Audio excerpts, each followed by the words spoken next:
outdoors, live from Mississippi. We're going to do a little bit of cooking tonight. Not no great lot of cooking tonight. Going to experiment with something I've never done before. And I didn't do all of it this time. So what we're going to do tonight is we got some ground beef. We come in a flying rush. Ain't had time to lay that night. We've been on the river all day.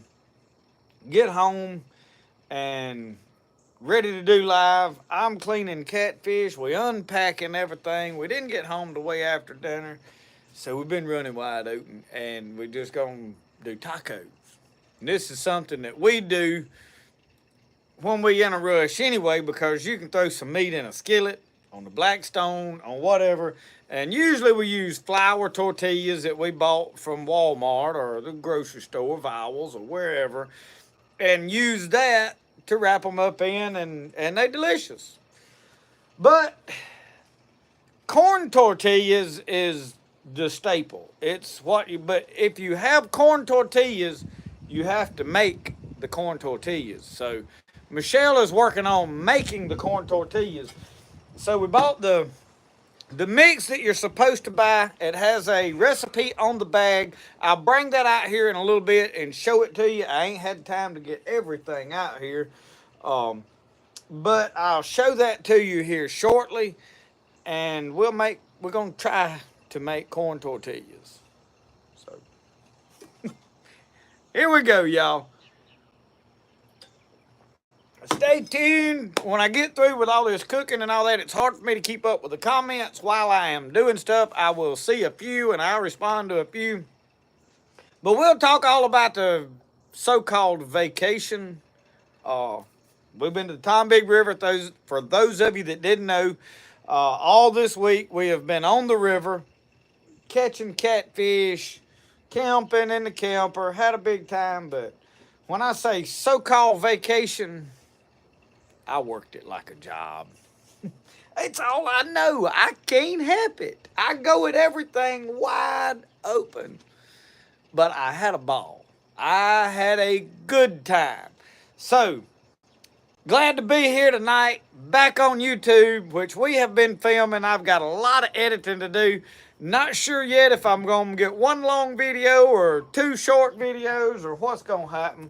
So, anyway, I got an onion we're going to cut up. And I got some ground deer meat over here. Yes, we're cooking deer meat tacos. So, I don't even have Jonah on my side out here tonight because I had to rush to get into the shower. I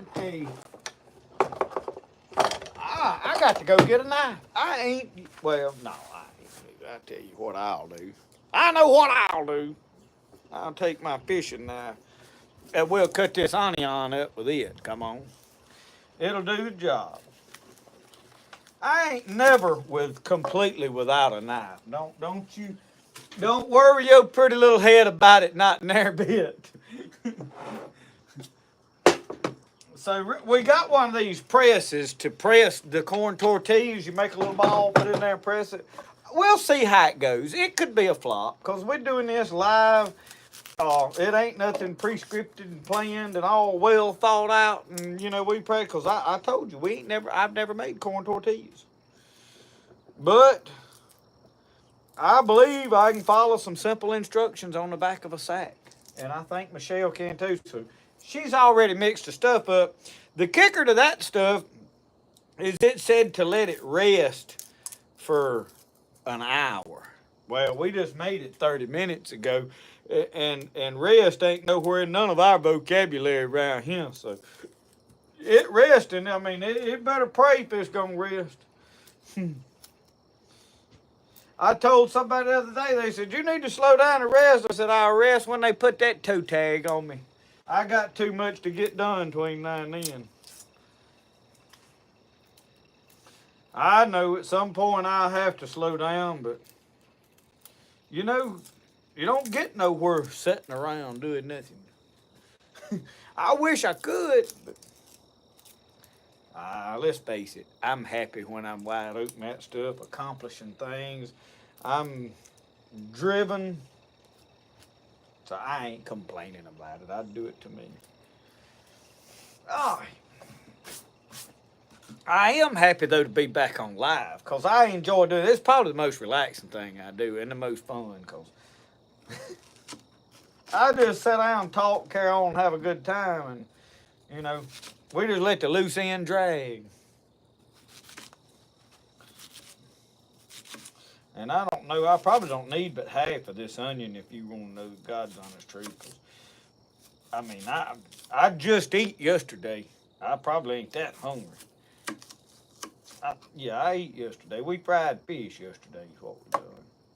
Yeah, I don't think I need all that. I think that half onion will be plenty. And I like it cut up into, I mean, in long pieces like this. Some folks like to cut it up in all kinds. Depending on what I'm doing, I do sometimes. I think I'm gonna leave this like this. I'm gonna lay this onion in this refrigerator.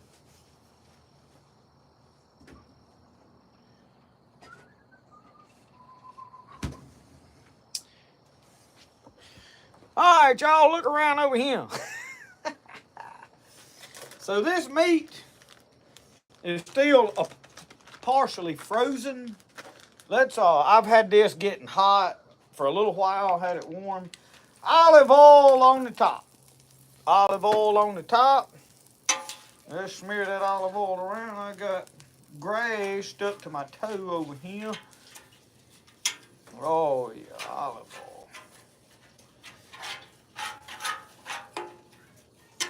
Y'all, we brought some bacon home from up yonder. We met a fella from Wisconsin, and we spent a good while this afternoon, or well, around lunch today when we was packing up to leave, talking to him, and he said, what's some catfish taste like? So I give him some catfish that we fried last night. We had a Ziploc bag half full. You take these, I got plenty of fish. You know, you take them, they good.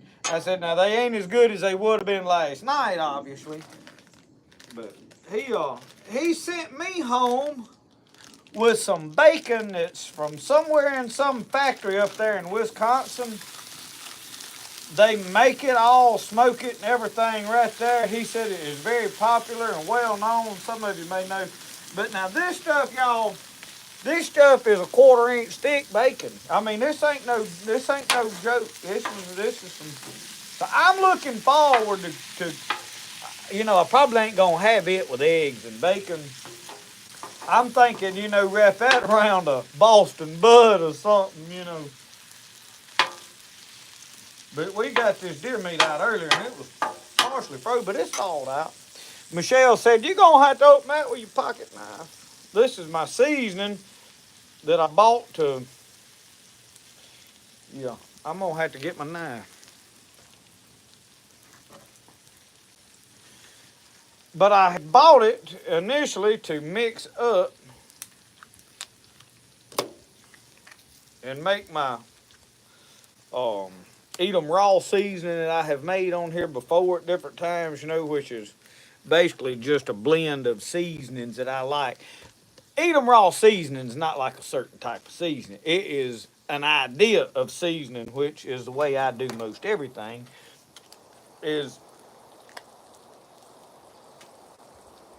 What in the world was that racket? I guess that sounds somewhat like a firearm. Somebody's went in, I don't know, off in the background. But the seasoning I'm talking about is more of an idea of mixing what seasonings you like into one container. And I came up with that whenever I was camping. Instead of carrying 3 or 4 bottles of seasoning with you camping, well, you just, take 1 bottle of everything you like mixed together. And that's where it was born. It is not like it's the greatest rub, or it's just an all seasoning. You done slipped up there behind me. Yeah. Hello, everybody. What is the paprika for? I don't normally use paprika and I don't normally use that's it. what gives it the red color. Chili powder. So I used onion powder and garlic salt, and now we're using chili powder. Is that hot? Probably. Well, we need a lot of it. It ain't coming out, is it? I think you're supposed to use No. paprika in any Spanish food. There. Well, I don't know. I can't see if that's coming out or not. Red seasoning on red meat. Who knows? It might be so hot we can't eat it, Regan. All right, we got the paprika on there. I mean, we'll do like those Southern boys outdoors. Look at that color. Y'all ever watch They them? said, Mike Culpepper said, looks like you're going to cook onions tonight. I am, most definitely.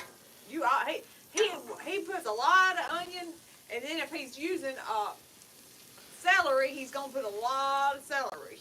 I don't like a lot Because of I celery. like it. I can take a stick of celery and some salt and put it in my hand, and I'll dip the end of that celery in there and bite it off, and dip that celery back in there and bite it off. And whole time somebody's a fussing. You don't need to be eating that salt. Oh God, he's eating that salt. And I get another bite. Crystal wants to know how my trip was. My trip was okay. I got real bored at times. She don't like to fish. That's her whole problem. And we went to the I river. like to fish. No, But I'm she just didn't get gonna the tell boat y'all. not one time.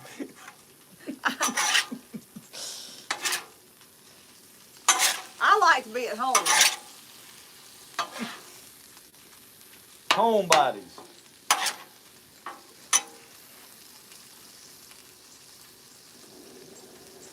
Get that a little warmer than what it is. I get a little anxiety when I leave. She does. Her blood pressure was sky high. It wasn't just sky high, but it was high for me. Say the truth. Say like my buddy Jose, he'd say the truth. Say the truth.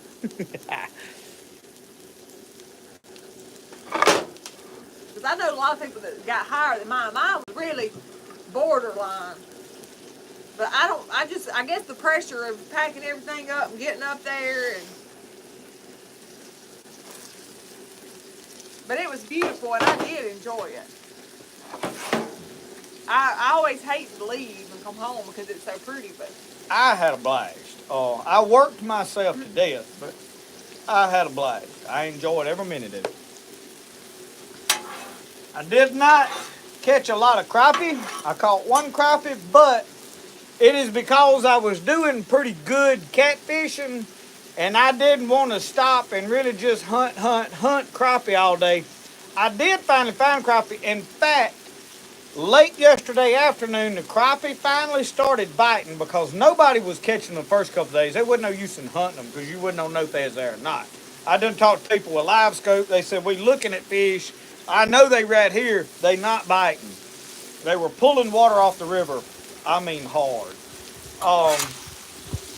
So yesterday evening, I went back into a lake where I did catch the one crappie I caught because I knew there's crappie in there, and if they bite, they're going to bite in here. Late yesterday evening, I went back in there to get shad with my cast net because I had found loads of shad in there. I was getting a lot of shad, and there was about 3 or 4 boats in there fishing, and I pulled up and I asked one. I mean, I didn't pull like right on top of him. I was hollered across, 100 yards over there. I said, "You doing any good?" I said, "I fished in here this afternoon." I said, or today. And I said, "I caught one crappie." He said, "I did pretty good," and he caught them in about 2 foot of water in some grass back in that backwater lake. So I could have went back this morning had I been inclined to at daylight and probably caught a cooler full of crappie. Well, maybe not a cooler full, but I could have caught enough to say, hey, I caught them there. But the old deal is with the storms and all of that going on, they're draining water off of Pickwick Lake. So it's got the crappie fishing messed up. Somebody that is good at catching crappie and knows this area probably could have went in there, and Richard Jean would have caught some crappie in there. I ain't that good. I like it. I'm decent. I ain't near about like them. You know what I mean? I ain't gonna try to sit here and pretend that I am.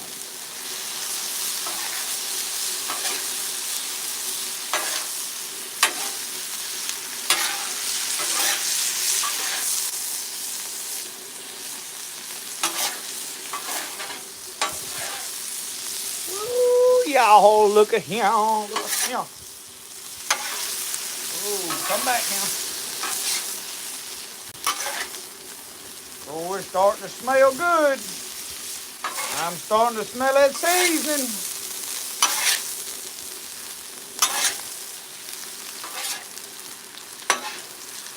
I stopped on the way home today from the Tombigbee River with 2 coolers full of catfish and bought several boxes of catfish from Superior Catfish.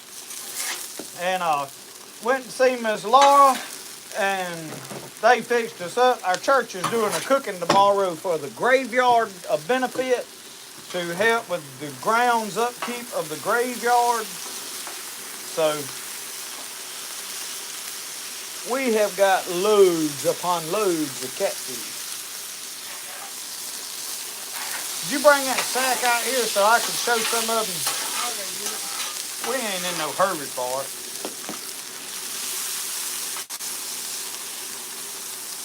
Roscoe was glad to be home. Roscoe did go on the trip with us. Roscoe does excellent in the boat, not so well at the campground, because there's way too many other dogs up there for Roscoe's benefit, if you know what I mean. And Roscoe thinks they need to all pass his inspection to be there. And their owners don't really think that they need Roscoe's inspection. So you might see where that presented a slight problem at times, but we didn't have no issues. Nobody said a word. Everybody up there, y'all at that campground, very nice, wonderful people. I have yet to go up there and meet one of them hoes, you know what I mean? I'd have. All of them good people. But Roscoe missed lunches. When we got home, he kissed her, loved all over her.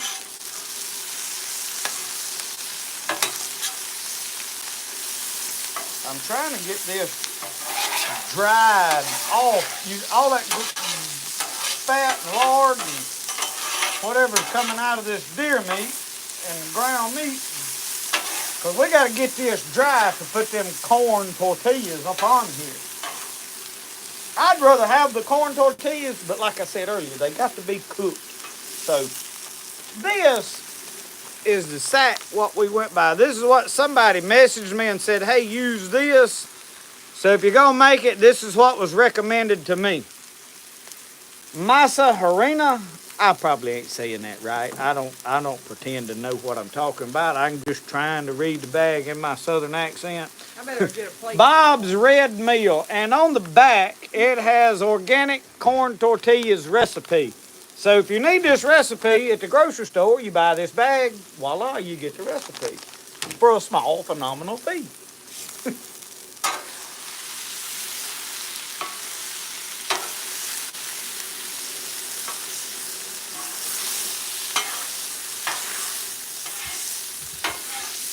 I like cooking on this Blackstone. So just so y'all know, at some point I'm going to own one of them little ones to take camping with me. We're going to be doing a lot more camping. We just probably not going to go to the river and fish every time. We need to go somewhere that eliminates the possibility of me fishing where I can enjoy the campground. We did take Brody to the playground. He said, Daddy, help me make some friends. So we tried to make some friends. He got to go play with some other kids.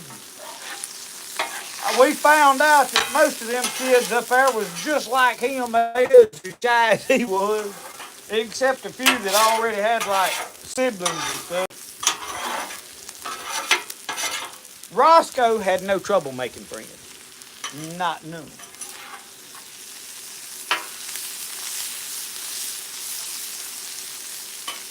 Oh.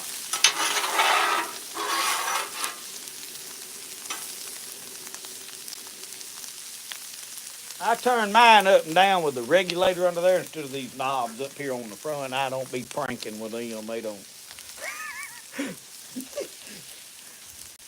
My grandpa's daddy, so it'd been my great-grandpa, Mr. Lace Alford, got one of the first trucks that he'd ever owned. They went everywhere in a mule and a wagon. And in the 50s, he finally got him an old pickup. It may have been in the 60s, I don't know.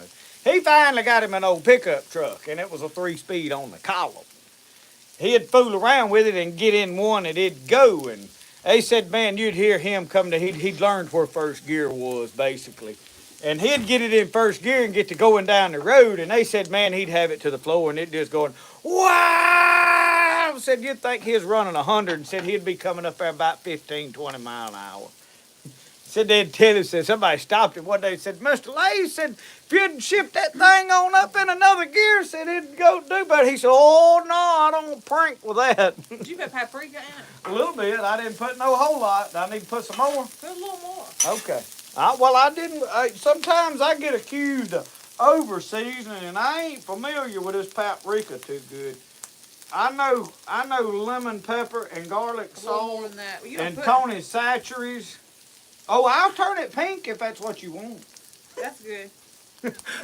I mean, I ain't ashamed to put some seasoning now. Do I need to put a little more onion powder? It don't matter. I'd like to. I like onion. I like onion flavor. I think onion is very beneficial to your health. Or at least that's what I say because it justifies me eating a lot of it. Not so good for your breath. I mean, you just lay hands on somebody at church and pray for them after you've had a good healthy onion dinner, you know. All right, we That was ready starting to? to burn a little bit. Yeah, I'm turning it down. I'm just gonna leave it on here and let it win right here. I turn it down. I done turned it all the way down. We need to cook the shell. Yeah, we got it. Oh, you want the meat off? Yeah, it's burning. Okay. Well, I reckon it's gonna get I hot. don't know. Well, We lay it won't- back on here. It won't matter. We can, if it gets cold in that bowl, we can lay it right back on here.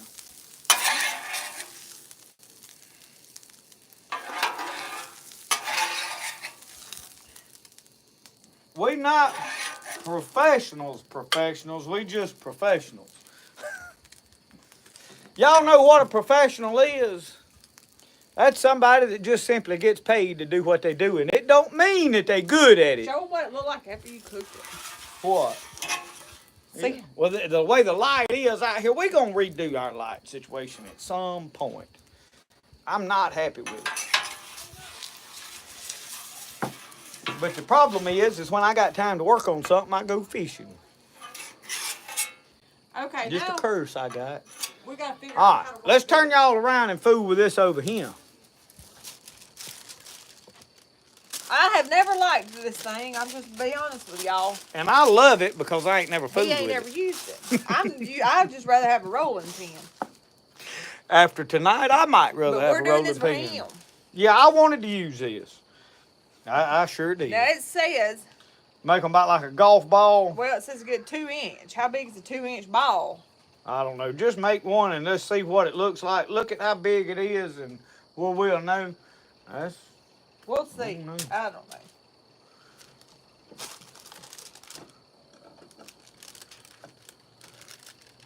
That looks like fun. Oh, I forgot to put the other paper on there. Yeah. Well, it wasn't a total disaster. Hand me that little one. You need to make a bigger ball. I need to throw it on the cooker.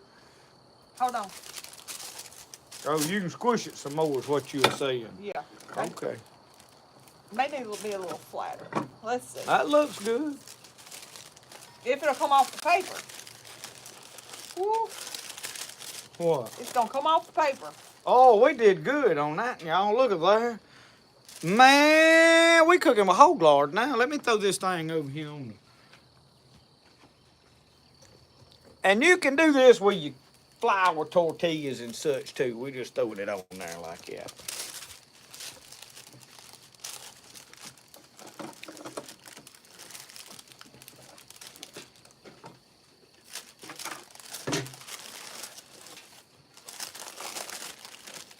Here. Look, that one started to tear. Well, I guarantee you it'll go down just the same. Probably won't never know the difference. Oh, you can just freeze them right over on there. I'm gonna see if I can turn Chad on over here. Roscoe, you ain't got this working yet. Who? Roscoe. What was the number to this? Oh, no, we- Lucy's in there. She's back. Yeah. They're right there on the couch. Hey, Lissy, come here. With Brody. Come here a minute. Turn that camera this way a little bit. Don't tell it's on. Just turn it this way a little bit. Come here. Unlock this for me.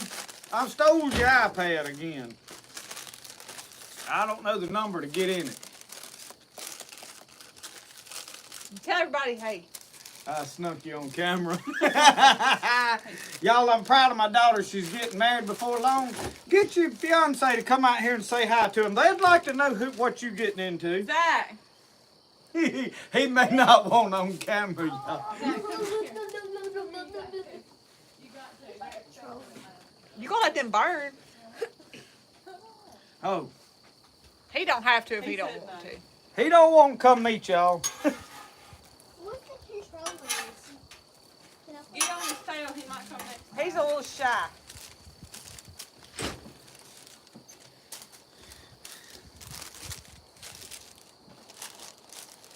We're going to continue is the name we are.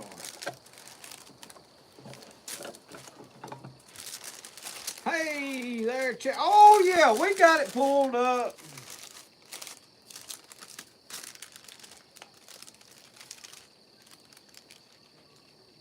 Snuffy Jenkins said when he hit 60 or so, onions started to disagree with me. I tell you what, they get to disagree with me and I'll argue with them. I might just eat them anyway, because I'm going to tell y'all, tomatoes sort of disagree with me, and spicy food and jalapeno peppers, and I do eat it and face the consequences.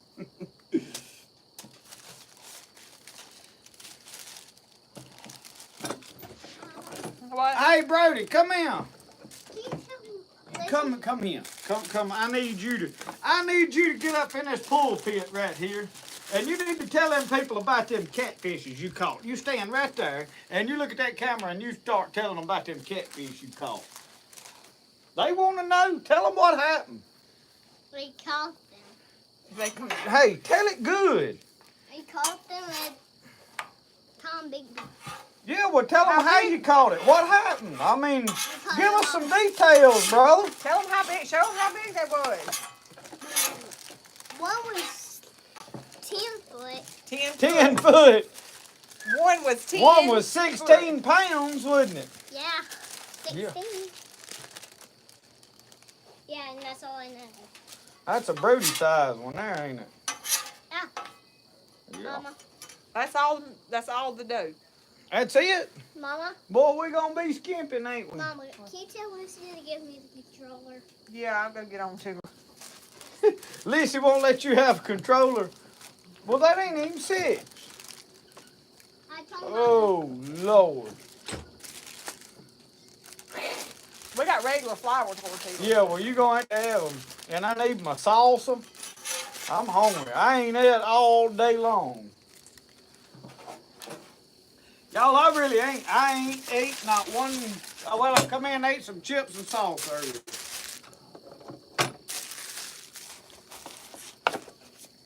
Oh.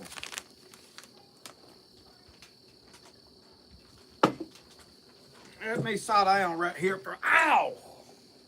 Something under that table, and I'm barefooted. Stepped right on it. So anyway, y'all, Brody don't want to tell no tales. Jimmy Sullivan, you're in the hospital still. Your wife, y'all say a prayer for Mr. Jimmy Sullivan's wife. They've been in and out of the hospital. Mister said he needs to meet with us. They're offended. Yeah, we'll get him on here before it's said and done. We're going to ease him into it. I had to do like I just did Lissy. I had to trick him into coming out here in front of the camera. Thomas Shepard, how are you? New to the live, Julie Ferguson, well, thank you for joining the live tonight. We are glad to have you. Welcome to the family. All of Spirit of the Outdoors is a family, but the bunch that's on live every Friday night is the core of the whole deal. Loosedale, Mississippi, Dixon boy working fun. Thank you for joining in. Yeah, Magic, they gonna be some good deer tacos. Mike Reeves, you went and done you some fishing. The catfish has been on. So I mean, when we pulled that first run, I had yellow cats. I mean, one right after the other one.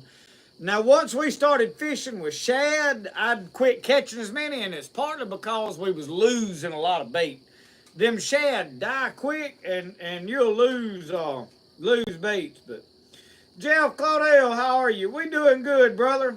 Wore out, tired, but we here and we happy to be on live tonight. This is my chance to sit down and relax. If y'all want to know the truth. Steven, y'all had deer tacos tonight too. It just seemed like a deer taco night. Are we ready to start eating out? Yeah, I'm about to start. Here, I brought this plate out here. Let me go get my salsa. He's probably don't let these things burn slap up.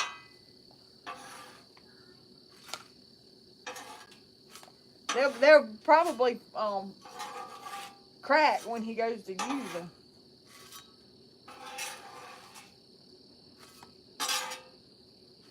I don't even know if that one got turned over.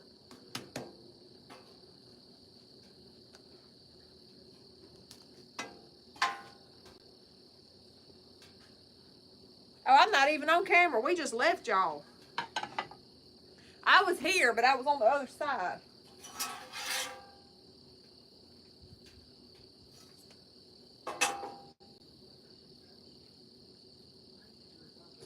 Patsy, I did enjoy my trip, but I was glad to be home. Oh. These may, I don't know, I hope these fold up right. Well, if they don't, we'll eat them fly ones. This is our first time with them, y'all, so They smell good. it's kind of a learning experience for us. Here's your plate. I thought this was my plate. That one's got all the tortillas on it. We're gonna, boy, that there's thick. Eat You sure that ain't a pancake? it anyway. I probably didn't get them thin enough. Did you put your weight into it? Did you lean on it when you mashed them? I want plenty onions on mine. Whoa. But I don't want all onions. I wanted a little bit of meat too. Yeah. Oh, Lord. Well, I got just a little bit of my salsa left. I've been eating it with chips.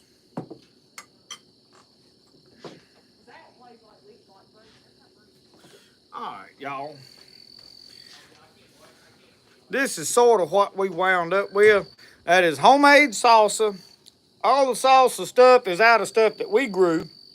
Every bit of it, jalapenos, whatever peppers I put all in it. There was some banana and basil and all that. Onions we store bought. Deer meat we harvested. Now we bought that meal, obviously. I showed you the sacks. Anyway, let's say the blessing, Mama, and we'll eat. Dear Lord, we're so thankful for this food. We pray, Lord, that you would bless it to the nourishment of our bodies to give us strength and good health. In Jesus' name we pray. Amen. If y'all hear crying, Brody is mad because Lacey won't let him have the remote control. There ain't enough controllers to go around, and they in there fighting over the PlayStation. And now he's come out of here hollering and holding his What happened arm. to your shoulder? What'd you He do? hit me. No. Who did? Lissy. Well, sir, won't you sit down out here and hang out with me for a little while? And then when the live's over, me and you'll eat ice cream. But if you don't stay out here, I ain't gonna share it with you. That didn't work. Not near a bit. I tried. Can't even bribe him with ice cream. They done hooked him on them video games, y'all.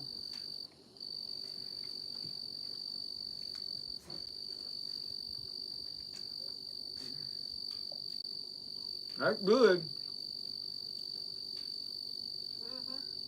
I might even smack a little bit, y'all. Owen wants to know how the weather is. It's windy. We're supposed to have some weather coming in. We didn't cook that thing off. What? That griddle. It's just smoking. Yeah, it's seasoning.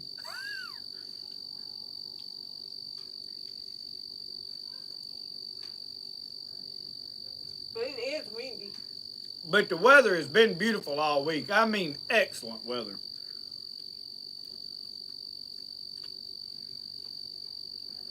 When I get through it, I can't lay it down. It'll open up and fall apart.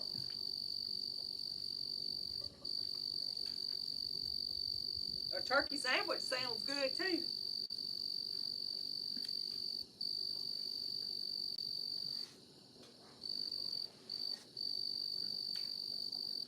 David Rushton, it didn't just look good.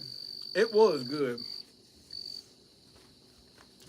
Mike Reeves wants to know, did you throw cast net? I wonder if you caught any skipjack for bait. No, well,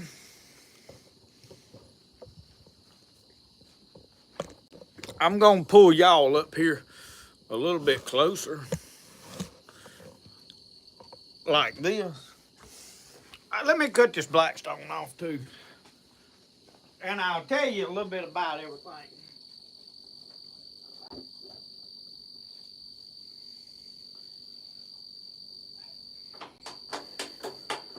All right, I got all of it off. Wipe my pocket knife off. Get my fish knife back in my pocket. I caught.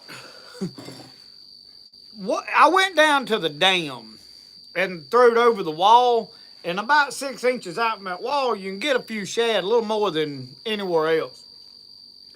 And I don't know if it was a skipjack or just a giant shad, but it was about that long. And I put it on a hook. I also had, from down here in one of our ditches, what I call a sucker. It's a carp that was about this long, which is small for a carp, but big for the bait that I was getting. So I put them, and both of them merited an Appaloosa cat. So I will say that I learned, and I had the idea that shad was as good a bait as you could use when I went over there. In fact, I had told people, man, just go over there and fish with shad. And I did. I caught fish with shad. But with the shad, I had a lot of bare empty hooks the last 2 days. That first morning, I baited up with stuff that I took. Sun perch, some giant shiners, just different things that I had got out of the ponds and ditches around here. And I caught way more fish on that than I did the shad from over there. And it is because those shad would die and then stuff could steal them off the bait. And then I did catch one freshwater drum, buffalo, Gasper Ghoul, whatever it is. There's a little bit of difference. And I don't catch enough of them to just look at it and go, oh, that's exactly this. It was one of the two. But I caught it, I turned it loose. It'll be in the video.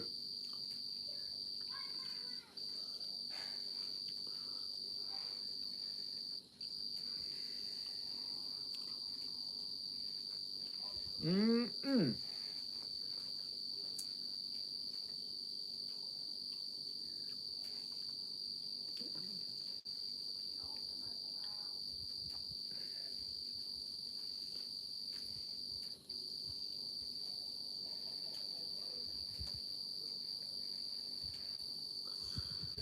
The Brenda cabbage casserole, and Mike Culpepper said his wife made that cabbage casserole. Did you hear me, Michelle? What? Mike Culpepper said his wife made that cabbage casserole. He said he highly recommends it. Well, I'm going, next time I go to the grocery store, I'm getting me a head of cabbage. Because the cabbage that we had, we let it sit in the refrigerator, and it was already, had been down there in the garden for a while. I think there's one more still down there. But I'm going to get one from the grocery store.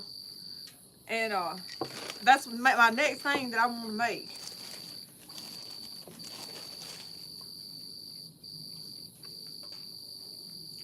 Where's the stuff at? The meat's right here. I got it over here close where I could eat. I'm liable to eat a good many of them tonight. Because I legitimately ain't ate all day.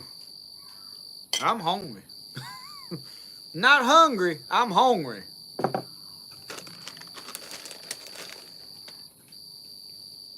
And another one of, I think somebody said Brenda Gant does a tomato pie. He It's had real peanut good. butter pie too, he said. I love peanut butter pie. Well, you made one here the other day, didn't you? Yeah. I think I put too much meat on mine. It'll go down, just eat it. What you can't eat will fall off, and Roscoe will greatly appreciate it.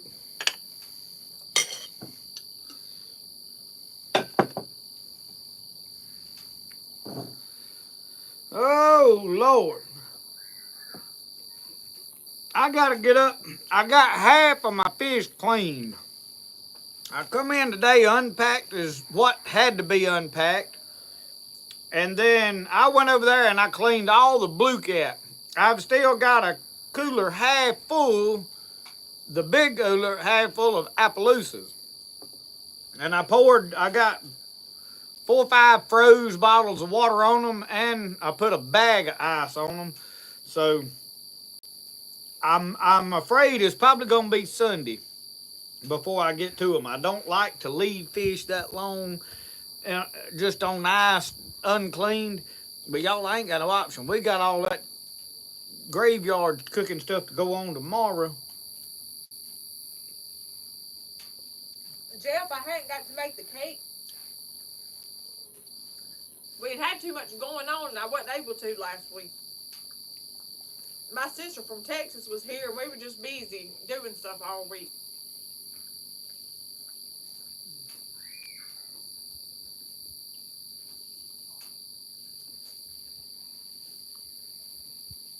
Well, cornbread, I had 2 crawfish that we got out of one of my baskets, and I carried them, and I finally pulled them off and threw them in the water.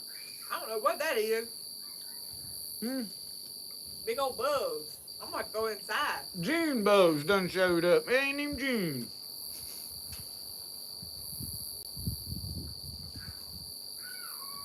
I feel like I'm being attacked. Mm-hmm. And the bug zapper is I brought it in, but it ain't charged from the camping trip. Yeah, Miss Mary gave us a bug zapper. We carried it with us.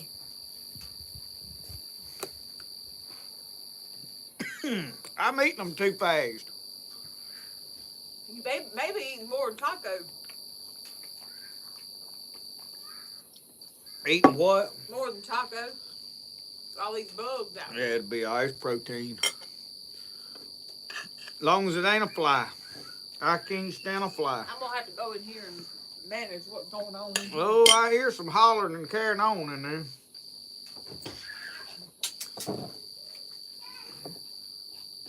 Brody's a little bit used to getting his way. I can't imagine how he got that like that.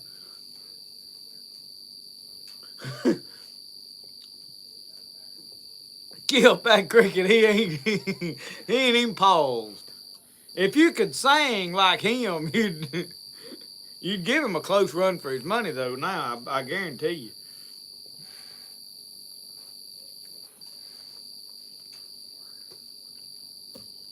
Now I didn't even notice that cricket till you said that. Now it's all I can hear. I appreciate that.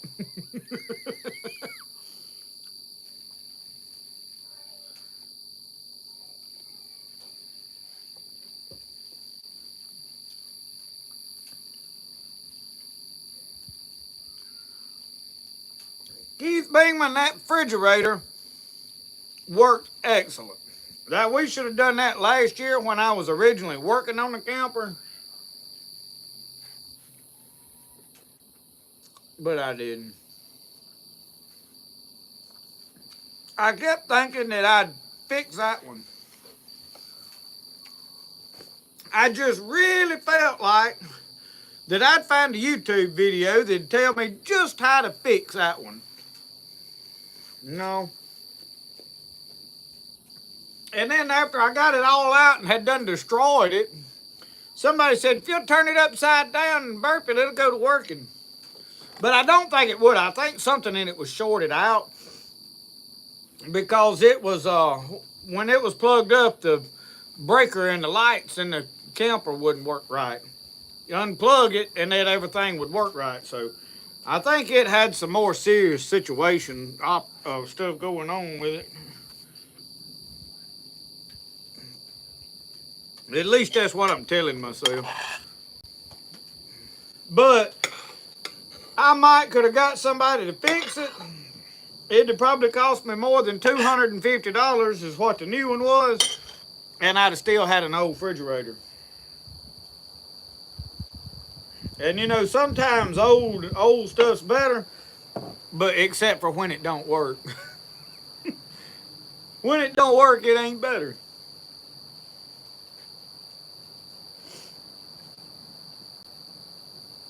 Martin Meltzer, I ain't even pretend like I was gonna stop at one taco tonight. I mean, I done tried to come up with every excuse I could think of to let y'all know I was fixing to put a hurting on them. I mean, I mentioned that I ain't eat nothing all day 3 or 4 times. And I might say it again for the new people. Somebody will probably get on to me. On Facebook's where they really get on to me.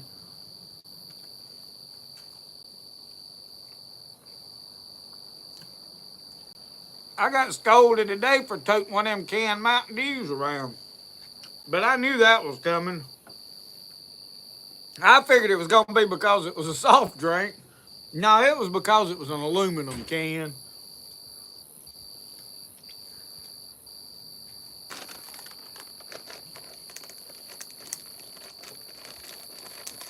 I finished with it though.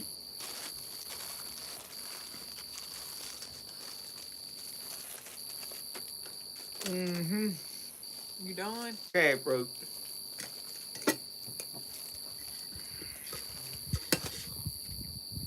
Yeah. Carry it in there and cover it up because the flies is horrible. Y'all, I was over there skinning them catfish. I wasn't gonna tell this till I got through eating.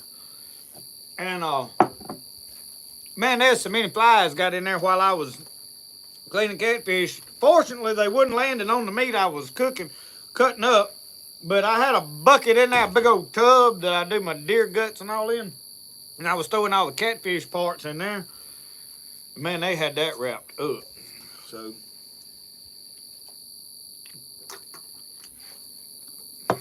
that is the thing that I can't stand about down here in the South. Or one of the things. The other is the high humidity. But the flies in the summertime get awful. I mean, just terrible.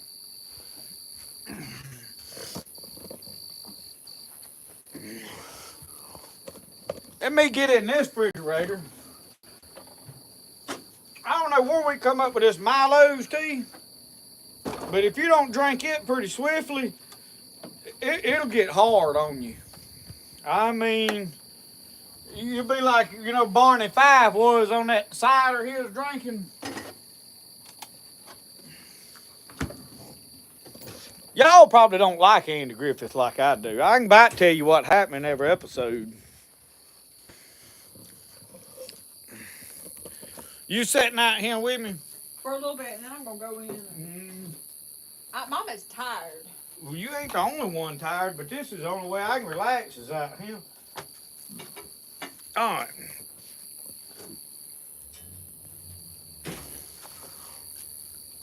Oh, it feels good just to sit down. Roscoe, are you glad to be home?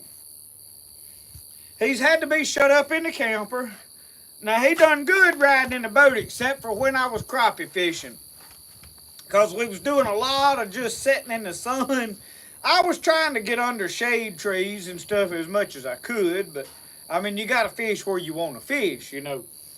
And he was back there. He done got under that where the steering wheel is. He done got up under there, was knocking everything over. He rooted him out a hole under there in that little dab of shade. He ain't stupid. Not by the least little bit. Mike Reed, how are you tonight?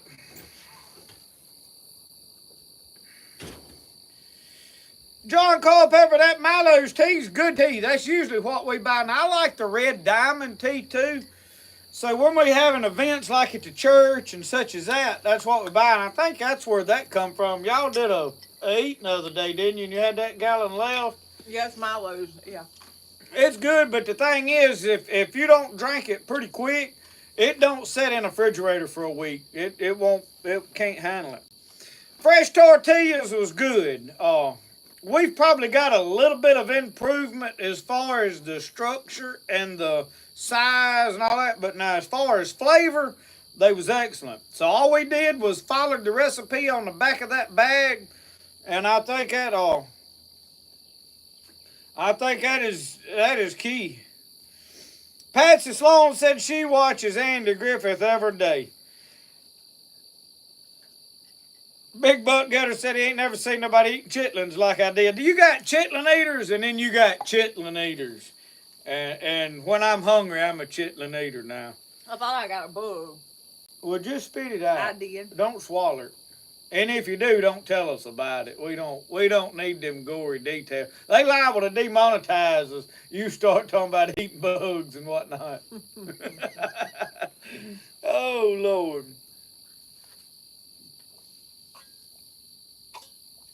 Red Diamond Factory in Leeds.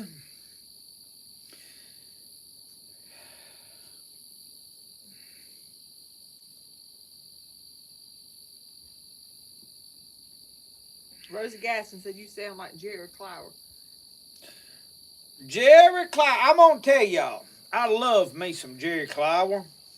Jerry Clower has probably greatly influenced my life. The only thing that I have not done is bought me a parcel of coon dogs. Jerry Clower said they had a bunch of coon dogs. He said them dogs helped raise him. But now he has greatly influenced my life, and I can't sit here and tell you I know all the Jerry Clower jokes, because occasionally somebody will ask me about one and I don't know, ain't heard. Most of the main ones I have heard over and over. All the ones that's on albums that I have been War Slam out. There's several cassettes that I've got down there that I ain't got no way to play that had some very good albums. Like Dogs I Have Known, it's not on iTunes. Live from Cleburne, Texas is not on iTunes. Jerry Clower, it's live from Yazoo City. I think it's Jerry Clower talking or something. I hadn't found it nowhere, and all of them had some excellent tales. I mean, there is no better storyteller than Jerry Clower, and the second runner-up to him is Wendy Bagwell, hands down. Now, there are some other good people that's come along since then that's done fairly decent, but there's very few people that can stay clean and stay godly and still genuinely be funny. But now the reason I love Jerry Clower is I could relate to him. I was from Mississippi. We was raised out here in the country, and everything that he talked about, I already knew a little bit about. I had, so. Patsy, she is gonna have Patsy wants to know if Lisa's gonna have a household shower. She is gonna have a shower in the next month or so, and so we'll be doing a shower before long. For a wedding shower. And then, let's see what else. Something else was asked. Oh, Ricky, I did not make the buttermilk pie. I bought the stuff to make the buttermilk pie, and then I ended up using the buttermilk for biscuits and something else. And Which was not wasted. Anytime you use your buttermilk for biscuits, it was a right move every time. Martin Meltzer wants to know, did the refrigerator work okay? Yes, fridge worked excellent. The only thing, I opened the freezer unit up, and I was greatly disappointed with the freezer in the thing. And the reason is I specifically requested that bucket of ice cream be put in there, and it was not. And when I opened that freezer, it was frosted down the sides, and there wasn't no ice cream in it. Yes, Patsy, that you can do that. And she has a registry somehow, but I don't even know how to get to it to tell you what the website that she's registered on is. Where'd she go? She done went. Yeah, they left. they were going to town. They did engagement pictures today, this afternoon, and they just come in, change clothes, and then they left out. Rosa Gaskins, if somebody starts cussing, I'm done with them. It don't matter how funny they are, how legitimate they are. I mean, I'm just done. I don't want to hear it. Uh, and here's my stand on profanity. I have heard people say that, oh, well, that's just a sign of unintelligence. I'm not going to say that because I've heard some pretty smart people use a lot of profanity. What my opinion on it is people that use a lot of profanity don't have any respect for other people, is what it amounts to. I'm not going to sit here and say they're ignorant or unlearned. That some of them's just as smart and intelligent people as they are, but they don't have respect for other people. And that's just my take on it. And I used to cuss like a sailor. When I was drinking and smoking and all, I had a filthy mouth. I did. But whenever I started living right and trying to please Jesus Christ, it wasn't one of them things that somebody told me, hey, you need to quit cussing. I felt like in my heart that wasn't no place for that. So that's just my stand on it. I'm not going to judge. The Bible don't decide what is cuss words and what ain't, and what it excuse me. Woo, Lord. What it does cause, language is not really words that we consider, but so I ain't gonna go totally there on it. I feel like they're wrong. I don't feel like they're clean. I don't feel like it should be used, but I can't sit here and just say this scripture says Tommy's joined us. How'd he get here so early? It's still a 7 on that first number. 7:59. It's fixing to be 8 o'clock. Just right here, right now. If you'll watch it, you might see it change.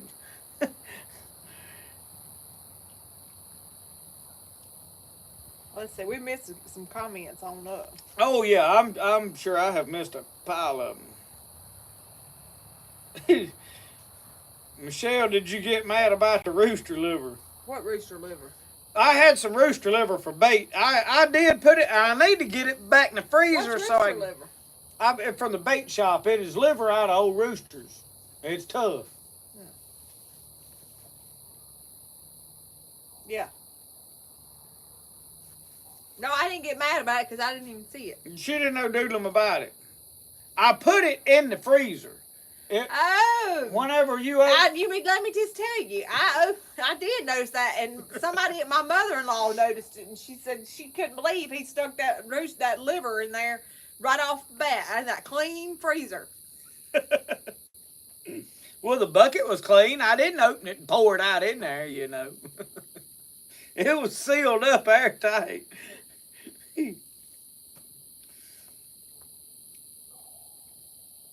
Uncle's got to take care of the fancy chicken. The old fancy chicken.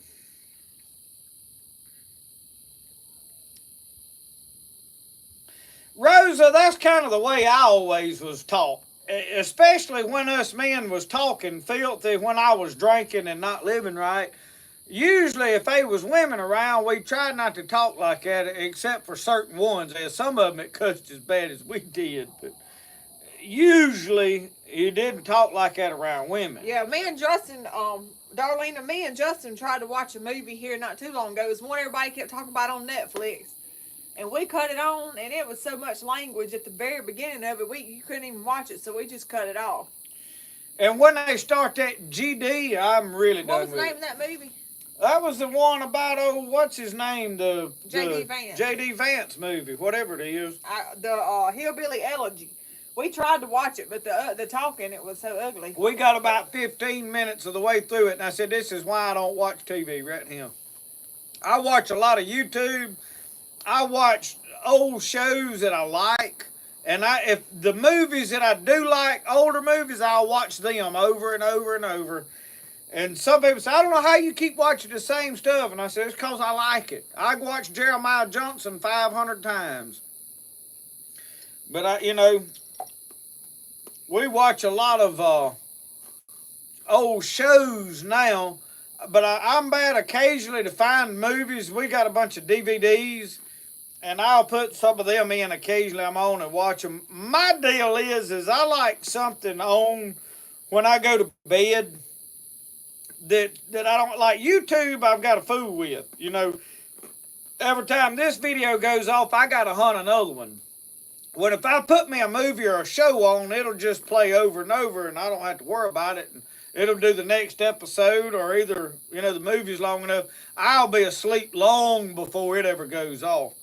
And it took me. What movie was that I tried to watch one time? It was a newer movie, and I bet I watched it 7, 8, or 10 times before I got all the way through it. I can't remember now what it was. I like Dances with Wolves, Frank. It is a good one.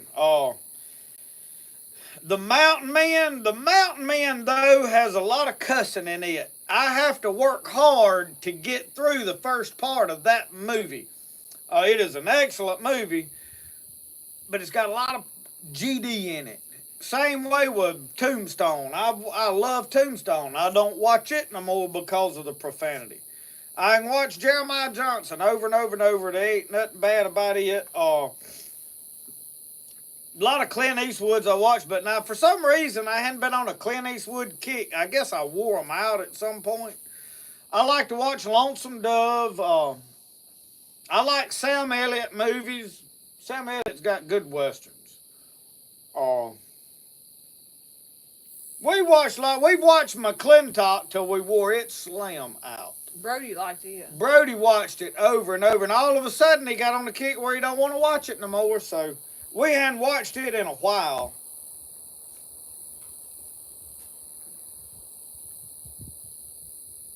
Thank you, Rosa.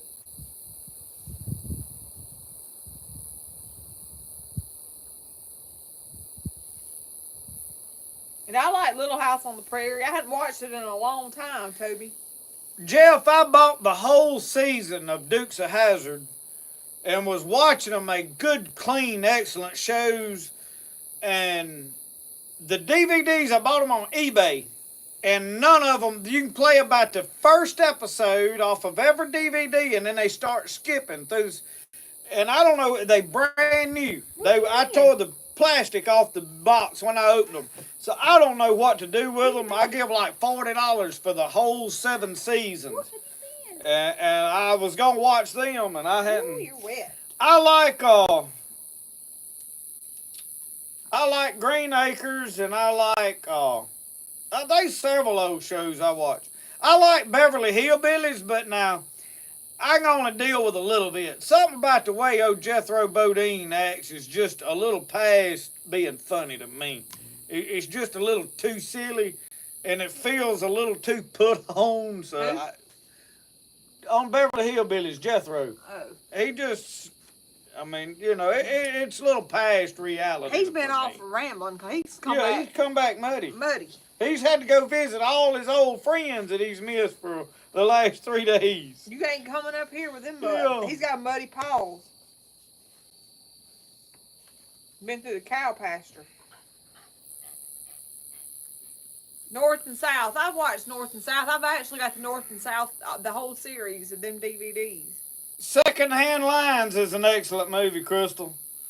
I like Robert Duvall, and Lonesome Dove is a good one. I've watched Lonesome Dove several times. In fact, we own all of them, don't we?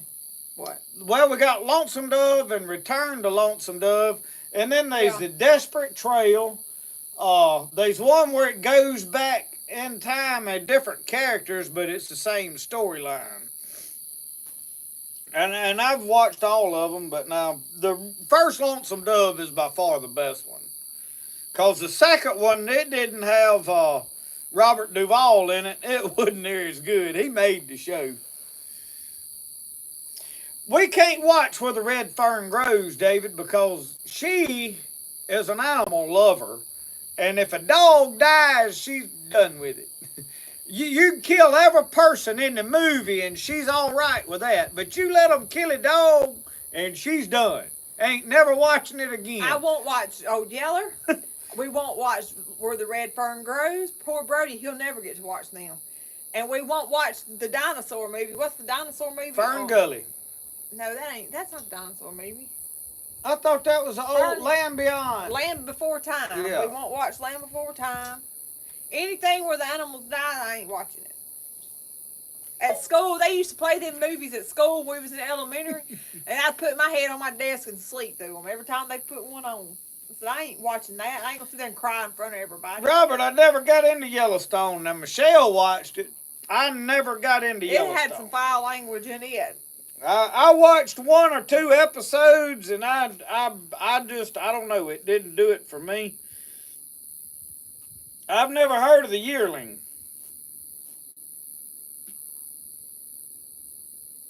Oh no, we won't watch Fox and the Hound either.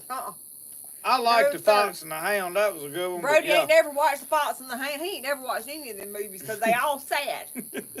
And what was the one where Bambi, his mama gets killed? The Justified series. I watched part of that series, I think. A lot of the newer stuff, I tried to get into some of it, and I don't know. For some reason, it just didn't. I don't know. Oh yeah, Jeff. I watch a Red Green show. Now Michelle don't like it either. She don't like the Red Green show. The man that repairs. I don't like it. I love it. I like the Red Green show. He puts that on, I think, oh God, Yeah. Lord, I can't take him. But now I'll be honest with y'all. We limit how much we watch of anything. I watch mostly YouTube. Most of what we watch is YouTube. Really and truly. I'll put an old show on at night when we lay down in the bed. I'll pull something up. And really just for the sake of having a racket on that I can go to sleep to. Because if I just lay there and try to go to sleep, my mind's thinking.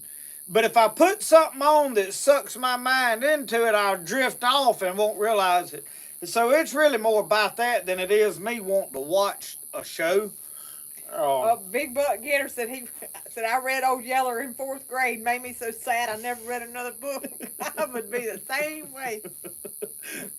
Oh Lord! Somebody said something about a knife. I'm trying to find it. Sling Blade. If old Dwight Yoakam didn't cuss a bad Sling Blade, it's a good one. Somebody, I'm going back to look.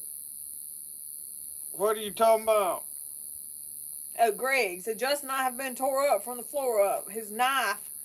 He's been watching his knife pass me twice. He said it's went to Knoxville and down to Chattanooga. Hopefully it will get there tomorrow. Oh man, who is this? Greg. It's on way up.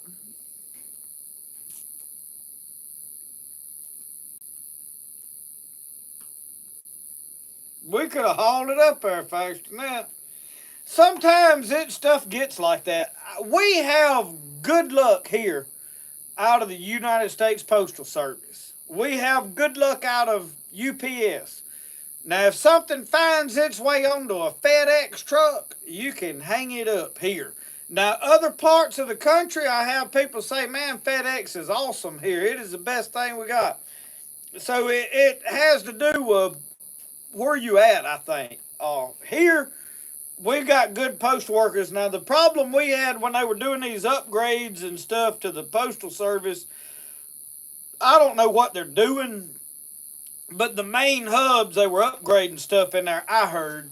And it was, when it would get to Jackson or Memphis, somewhere like that, it would just sit there. But now, usually, once it made it to your local post office, it's in good hands then. So, it's a hit or miss deal with all of that.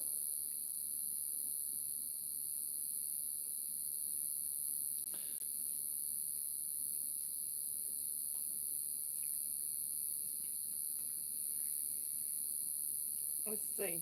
Alicia, the wedding is gonna be, I think, in the 1st of June, June the 7th, if I'm not mistaken, the date. We've got to get all that situated. It's gonna be a small wedding. Pretty much just family. And that was by her request. She didn't want to have no big all out, and I sure didn't fight her on it.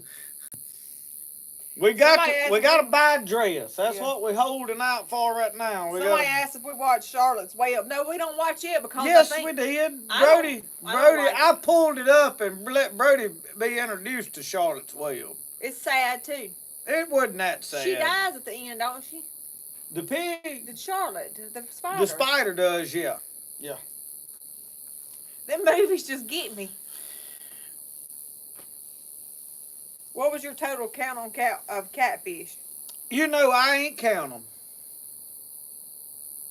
I'll tell you this, I had 4. Well, how big was them bags that I had? They 2-gallon bags. What? Them bags I had. They this wide and that tall. Yeah. I think they're 2-gallon bags, and I was filling them about half full. So I've got 4 probably gallons of dressed fillets just out of the Blue Cat. Now I've got about 8 or 9 flatheads. I think I had 6 this morning when I got through. We had a good run late yesterday evening after we worked on the boat and everything went array. Me and Brody went and put the jugs. We did as good yesterday evening working our jugs that we did the entire time. But I knew a good location to put them in, and we went and, in fact, I got in there when we started chasing that one big jug that was running that I put the reel up in the short today. Brody's chasing that one, and it's a 16-pound catfish, blue cat. We was in there to where there was some water that went to just like a foot to 8 inches deep.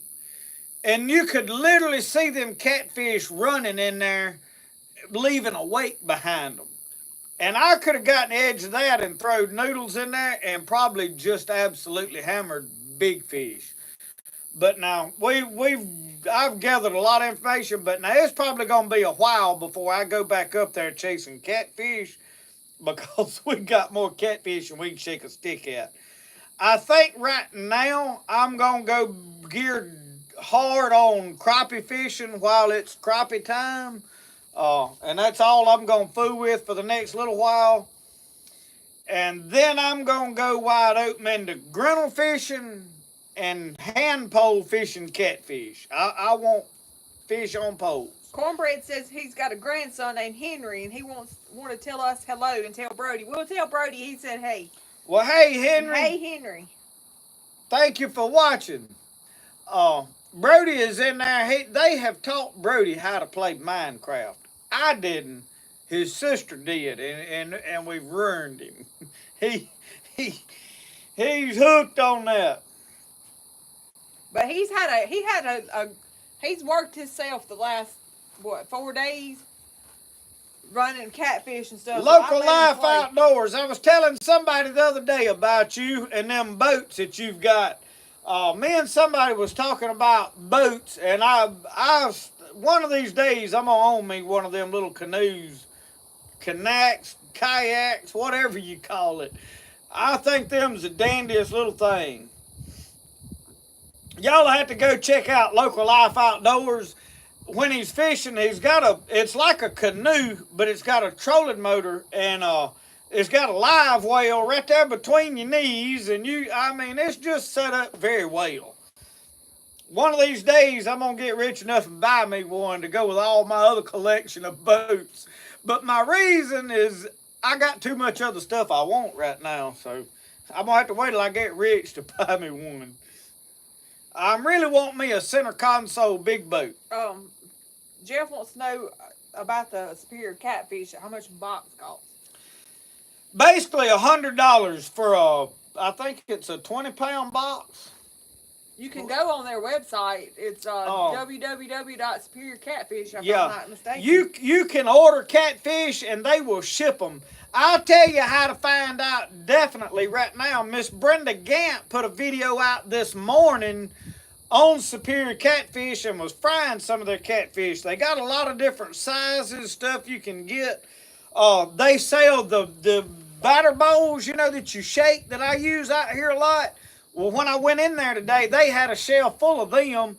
You can buy the meal that's already pre-seasoned. They call it a batter. You can buy that. They sell it in I I think it's a 5-pound bag. So, you know, it's It's www.superiorcatfish.com. yeah. And they good people, and I've stopped there, and I'm probably gonna do in the future probably some work with them. Hopefully, I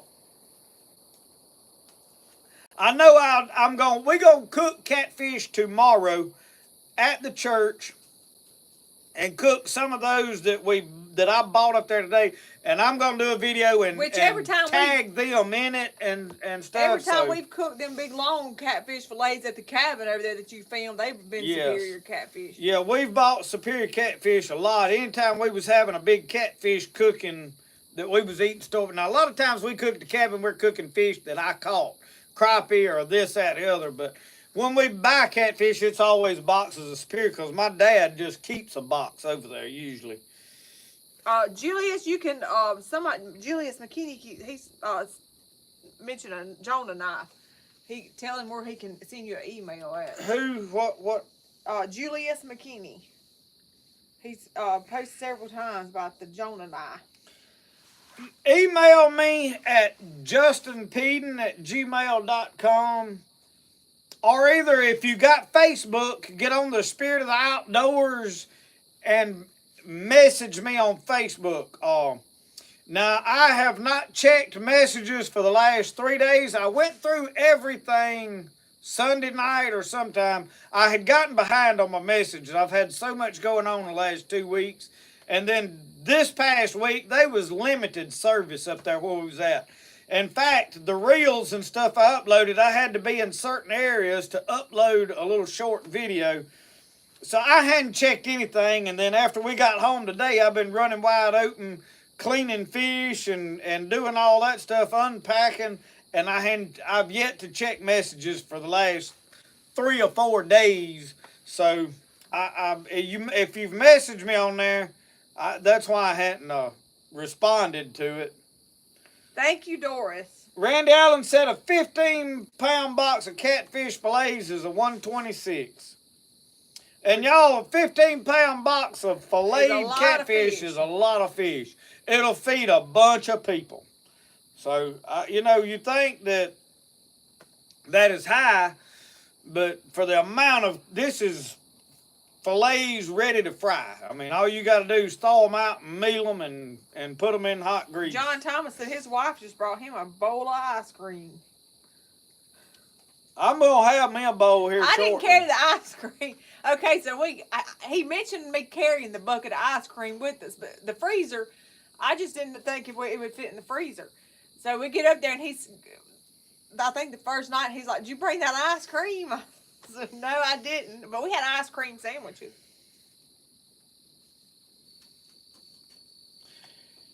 Well, Greg, we'll get you that knife one way or another. I had one fella that I sent a knife to back.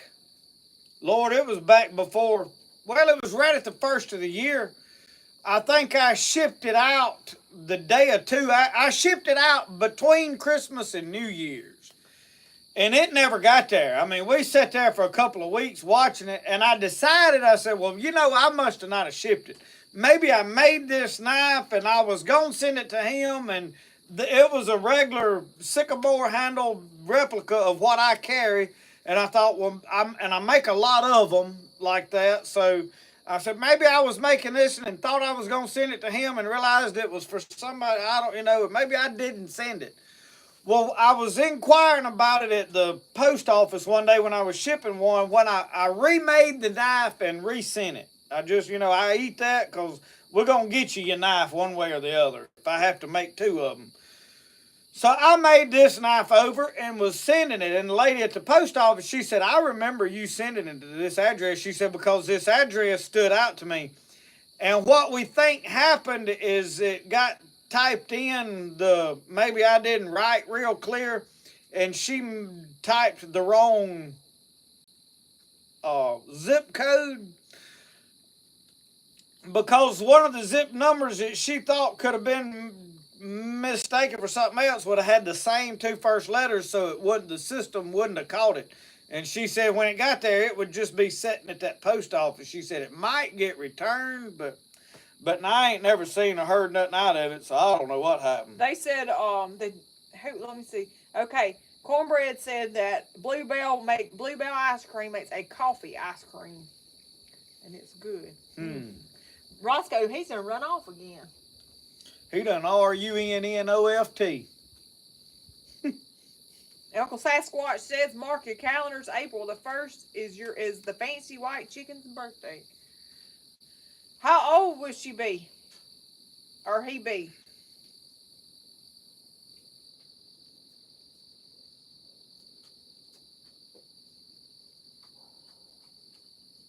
She'll be 5.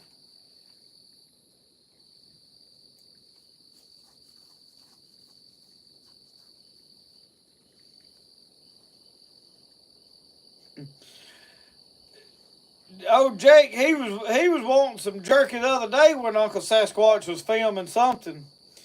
Him and Tommy was talking about the Jake eating the jerky. Roscoe's pretty partial to them jerky sticks that Uncle Sasquatch sent here because he was stuck in the house for about a week or two before we went up yonder, and we wasn't letting him out for hardly nothing. Just to use the bathroom. He kept running off. Every time we let him out, I mean, he was gone, we had to go hunting him. So we finally we would find him. So he was getting, instead of getting fed out here, he was getting a lot of them treats, and he's pretty partial to them. We was still feeding him his dog food. He just didn't have his. We keep food down there open for in his bowl down outside, but during the day he does what he wants to and comes in at night. He's in and out.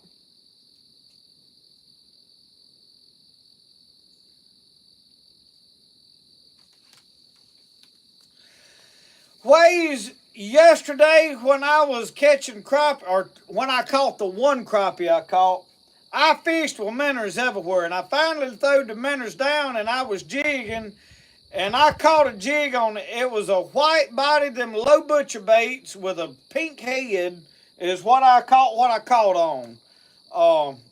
And I had a couple of bites that they didn't really commit. You know how they'll just kind of bump it and you miss them. So yeah, they wasn't eating minnows. And there's a lot of times I've heard several people say at Tom Bigby that you can catch them on jigs at times when they won't touch a minnow. So that's a possibility. Mr. Larry, the refrigerator worked good. The last couple of times that we had went camping, because the refrigerator was tore up in it, we had to take that set power refrigerator, which it worked. That set power cooler is an excellent thing for what it's meant for. It's just not big enough for everything you need for 3 days of camping with a family. Brody has to have chocolate milk, so we had to have a jug of chocolate milk, and we had to have this and that. And so when you carry that set cooler, I mean, I was having to get the hot dog weenies and stuff out. You know, I'd have to pull the everything. And so I really enjoyed having a full-size refrigerator. But now, as far as the set power cooler, we used it. We took it. We put it in the back of the truck to transport everything and keep everything cold till we got up there and got the refrigerator hooked They emailed me about a new collaboration. They got a 45 quart one that they're, you can get 45 or 65, I think, quart. Another set power, they got a new design out, and they emailed me wanting to know if I wanted to collaborate, and I'm probably going to do it. I'm getting real picky about things that I promote. I want to know it's a good. I'm through doing like unboxing, like new product. This is it. Now let's see what it looks like. Except for companies that I know and have worked with prior. So I'm probably going to do the set power because I legitimately have used this one for over a year and it has worked flawlessly. Every time it works, it's an excellent piece of equipment. The only problem I have with it is if you're just sitting somewhere not running a motor, it'll drain a battery. Now, it takes it 12 hours to drain a car battery, but... What comes after... What? What comes after O? What comes after O? P. P. Come here. ABC? Come here. No, I want to spell my name. Oh, B-R-O-D. Jeff, that's what he calls it too. Come here. Come here. Come right here. Turn around. Now you wave to them people and talk to them a minute. They have been asking about you and want to talk to you, and you don't even pay them no attention no more. You don't like them people no more? Tell them about what you're building in there. What you building on there. Tell them. Turn not around me. that camera and The tell them. Titanic. A what? The Titanic's Well, back. tell them about the Titanic. Right? They may not even know what the Titanic is. So it was this big boat. It was 10 feet long. Well, get up there and tell Tell them. them. I think it was longer than 10 feet. It was bigger than 10 foot. It's 89. And what happened to it? It hit an iceberg. Tell them. It hit an iceberg. And sunk. Yes. What happened to them people on there? Well, some got on lifeboats and some jumped off. They didn't have enough room. They had to swim for it, didn't they? Yeah, they freeze. Froze. They died. Used to, Jerry Clower said that they fell in the lake and froze to death, but now they had to get hypothermia. Look, Brody, Mr. Cornbread, he said his grandson's name is Henry, and he said, told you Tell hello. Henry Tell hello. Henry hello. Say hello, Henry. Hello, Henry. Tell him what so you in there playing what, Minecraft? And you're building a Titanic ship. It's about 2 inches long. 2 inches? No. 2 inches ain't very long. Who's this? Oh. Chris McKinney want to know what is my favorite power tool brand.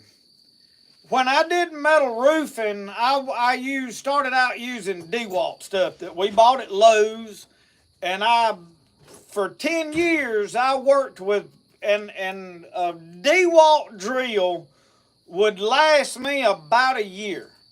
After about a year, I had done it. It was shot. Like I had several that the gears in there would strip out. Always had to buy new batteries.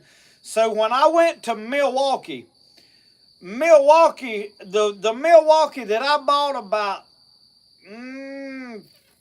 well, it's been 7, 8 years ago now, because I worked with it for 2.5 years, and I've been quit since 2019. And I still use that same red drill pretty regular out here doing what I do now. We use the drill mixing up the clay and stuff on a regular basis, the slip, stirring it with a paint mixer.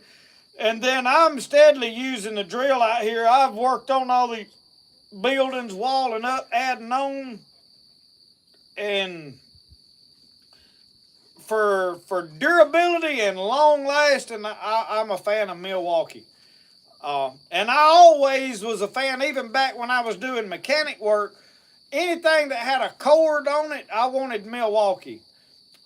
But now I think their cordless tools are up to, and I see a lot of comparisons on the internet with people comparing, like, which one will put this screw in faster and which one. None of that stuff matters to the average man working with tools. The number one thing is, when I buy this tool, is it going to last me for 4 or 5 years, or is it going to be done in a year? That's what's important. It ain't about which one's got the most torque and which one's drives a screw in the fastest or does it. I mean, or at least not to me. When I'm spending my money on something that I really don't want to have to buy to begin with, I want it to last as long as possible. Milwaukee has done that for me.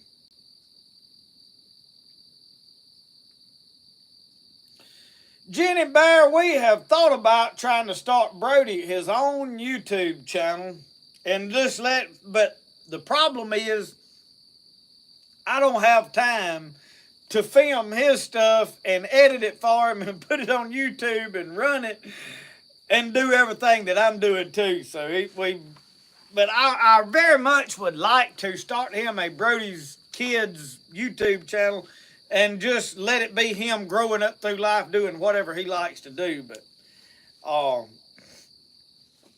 is it raining? It's possible. I don't know. I think it is raining. I think I hear raindrops. Roscoe, were you wet? You was out in it.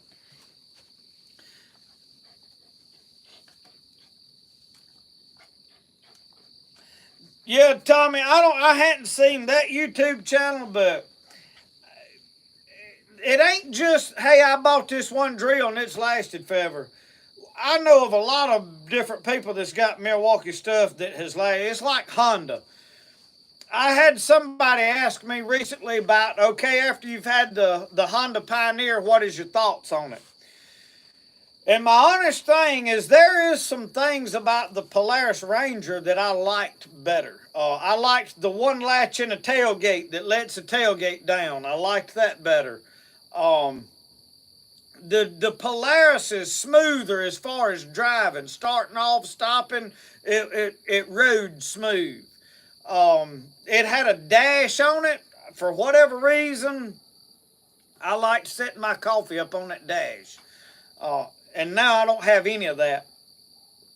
The Honda, when you start and stop and it's shifting gears, it's bad jerky. I mean, it just you about get whiplash riding in it very much. But the thing that trumps everything with the Honda is the name Honda. It'll last. It'll just flat hold up. Everybody I've talked to that's got one, no problems. Ain't having to work on it. That's important to me. I'm trying to go fishing. I'm trying to go hunting. And every time I turn around with the Polaris, I'm having to work on something on it. And this wouldn't, hey, it's because it's old and wore out. This was 2 years in. And so it's what's important to you, you know? John, I think you hinting around to Miss Janet that you want some of that Brenda Gant casserole she made. I believe if she's watching, she needs to fix John a plate of it and get it to him pretty quick. He's having withdrawals.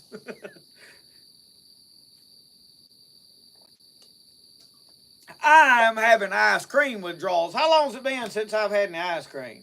It's been well over a week. Yeah. Well over a week. Maybe closer to 2 weeks.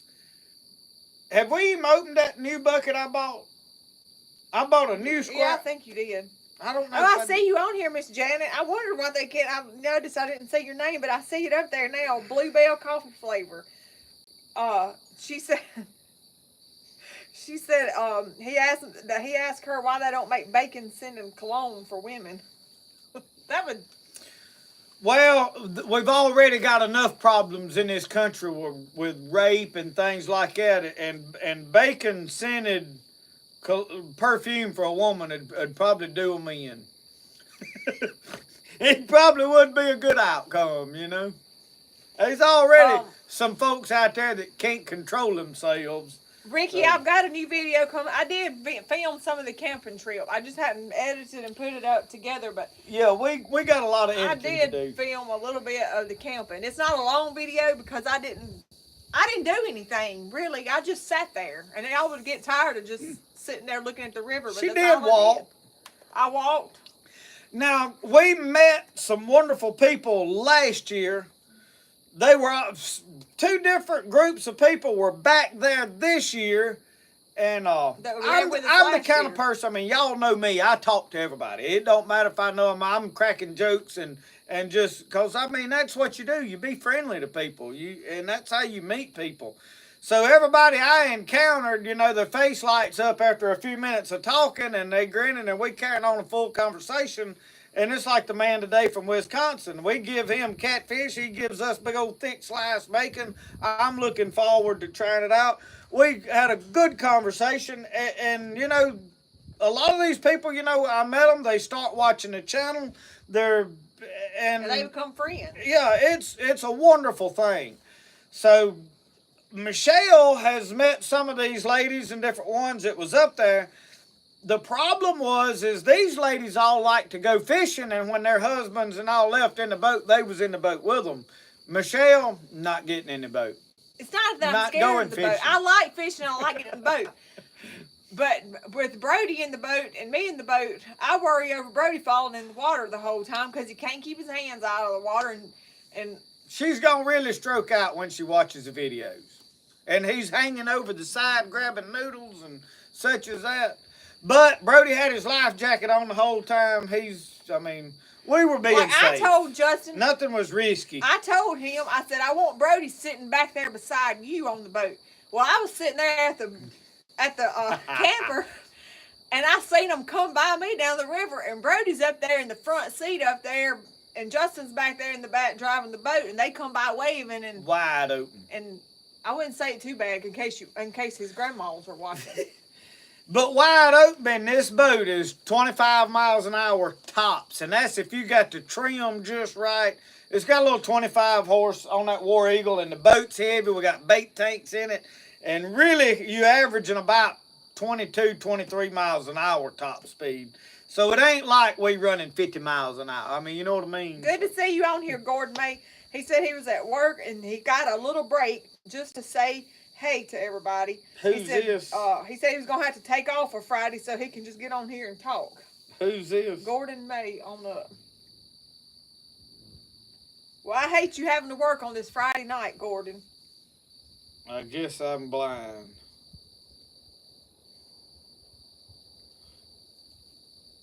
Anyway, Gordon, thank you for getting on and watching. Oh, I see it now. I see it. I pulled the boat and Justin pulled the camper. Julie Parkinson, good to see you tonight. I have watched a little bit of Catfish Dave, not a lot.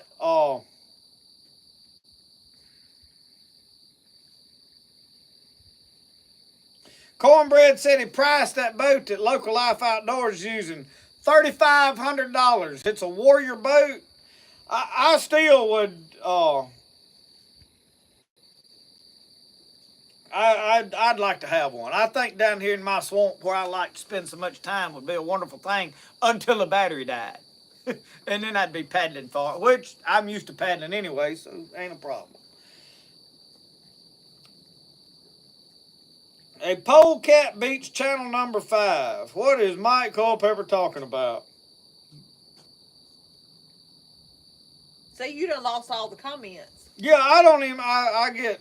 He's lost. He gets to talking and he gets lost. I can do one of two things. I can read these comments and answer them, or I can talk to y'all and get to telling stuff, and I can't do both. Tommy, let me just tell you about that.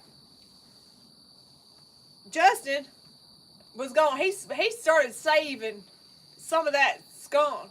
Ah, I know where we at now. Okay. And little tubes, and so we had people that would just bring skunks up here after they've killed them and drop them off in the yard. And I did not like it when they were, and it lingers like down there at our shed, down there where he de-skunks them skunks. It stinks down there. It's a smell that don't ever go away. I was skinning one day down there, and I had a system, and I done got a little too comfortable. So there's 2 glands on either side of the tail back there, and they swelled up. I mean, they clear you. When you start skinning it, you can see them real good.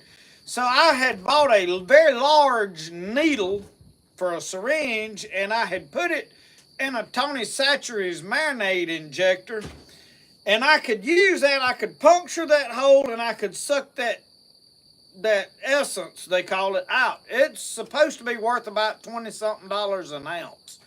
I'd never sold it. I got a hot sauce bottle down there, slim, full of it. One of them big hot sauce bottles. And I just keep collecting it. I mean, hey, if there was some protesters wanted to shut the streets down here, I promise you, I got enough to bust a little party up without hurting a soul. I mean, I could put an end to that real quick. So anyway, one day I was down there. Well, you got to skin that thing out just a little bit just to see where that gland is. So I had split the back legs, pulled the hide down, stripped the tail, and I went to strip that tail, and I used 2 sticks and put the tail between it.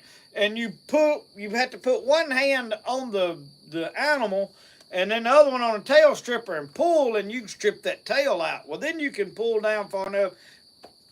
Well, I grabbed a little bit wrong, and when I squeezed, that thing skidded and went right by my head, and a little of it got right there on my face, a little bit on my shirt. Yeah, it was strong. it was bad strong. It was almost as bad as that night me and Roscoe went down there to see what had the chickens upset.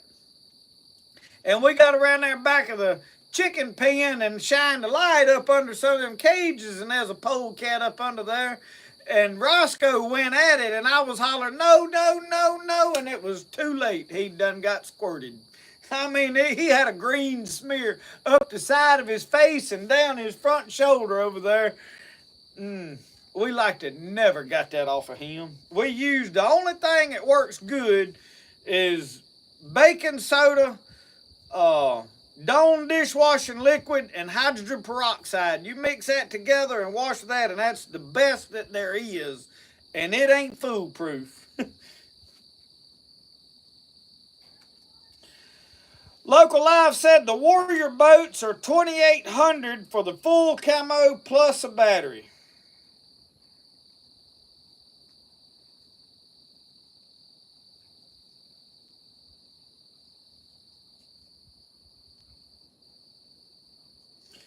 Tommy Litchfield said, I saw on the news several years ago a kid in Scotland found a giant stinking pile of something on the beach. Turns out it was whale vomit, and a perfume maker paid $75,000 for it. And some of you women's wearing that right now, I guarantee you. You don't never know what's in that stuff they selling you nowadays. Oh, Lord.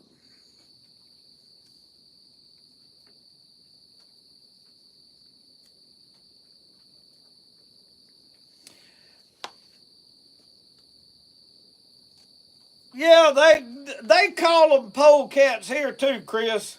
Oh, it just a lot of times it's like when I say grinnell, you get a whole bunch of people that go what, and because it's relative to where you at, so I have to say both end for so everybody's oh okay, so that's one. But yeah, here a skunk polecats is what we everybody called them. So. I'm well aware whenever somebody says polecat, what they're talking about.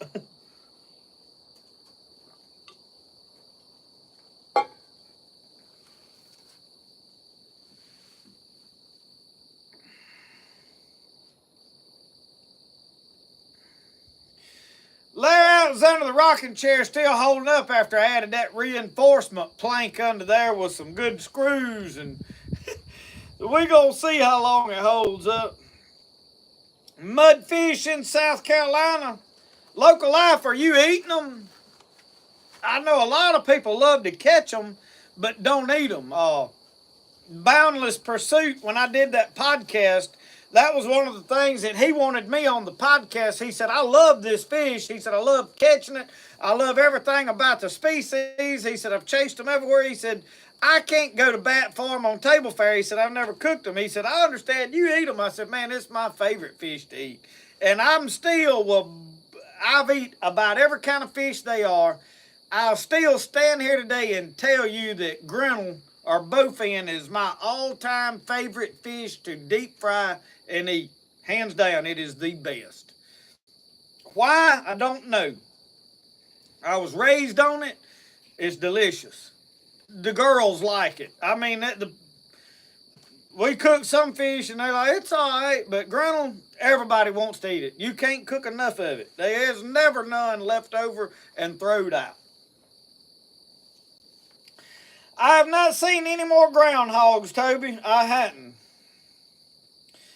Ricky John said, when am I going after crappie? Probably, well, I don't know. It may not be next week.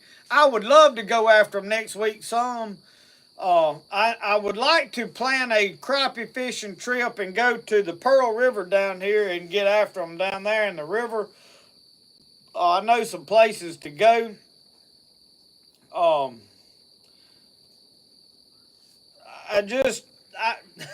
I took a week off this week. I really am really bad behind in my knife making. I'm not broke. I ain't out of money. If I ever get some money put up and I don't have some major expense to spend it on, I don't just blow a lot of money. And I don't have a lot of bills. But I am just behind in knives. I have been promising people, they've been waiting and waiting and waiting. Names on the list.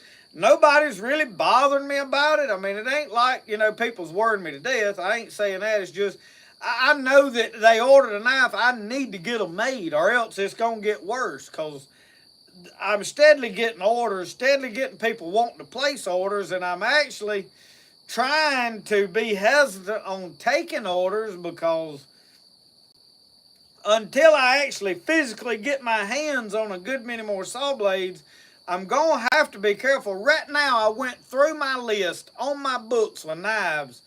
I've got 40 knives to make that I already have wrote down, and there's no telling what's in the inbox and in emails right now. So, uh, you see what I'm saying? I'm behind. So the crappie fishing, I want to do it. I would love to go fishing every day. But I got a lot of stuff around here. I don't know if y'all can see behind me what the grass looks like. It is out of control.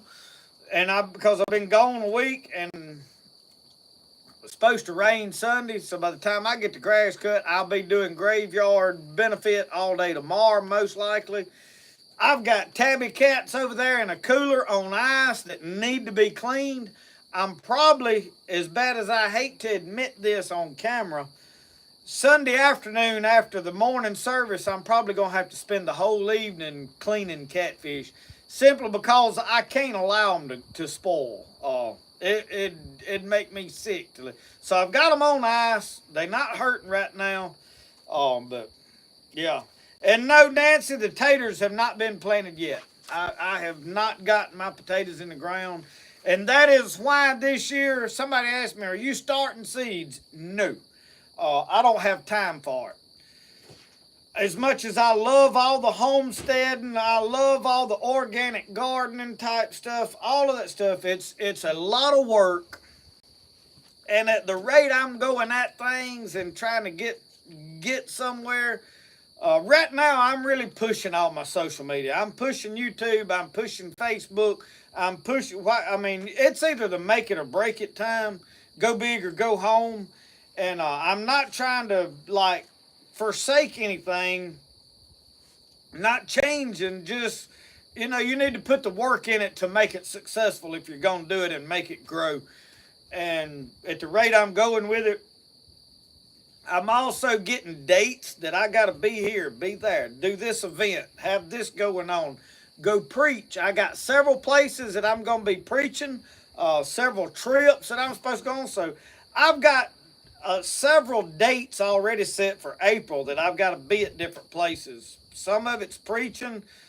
Some of it I've been invited to preach in Louisiana that I have not even got a date set yet. He said, let me get some stuff done and I'm going to call you. So with all of that going on, gardening and doing a bunch of seed stuff that I need to be here every time, I really can't do that right now. So this year I'm gonna plant a garden. Obviously I'm gonna go buy all the stuff and put it in the ground and hope for the best, but I'm not gonna focus on gardening because I don't think I'm gonna have the time this year to really see after it. Oh, excuse me. Well, I come out here to tell y'all good night. No, you ain't quitting us, are you? I'm going in and putting my pajamas on. And Jenny Bear, Tommy has been up here before. Tommy has been to one of the stew cookings we did. Good night, you everybody. You ain't leaving us, are you? I'm leaving y'all. Oh, Lord. With a good night. I'm tired. I come home and unpack the camper, and now I'm tired, and I'm ready to go and get ready for bed. And Nancy, I did not count the fish. Somebody asked that earlier. We had two 50-quart coolers slam full. I mean, and yeah. I think two 50-quart coolers level to the top. So, and I could have caught some more.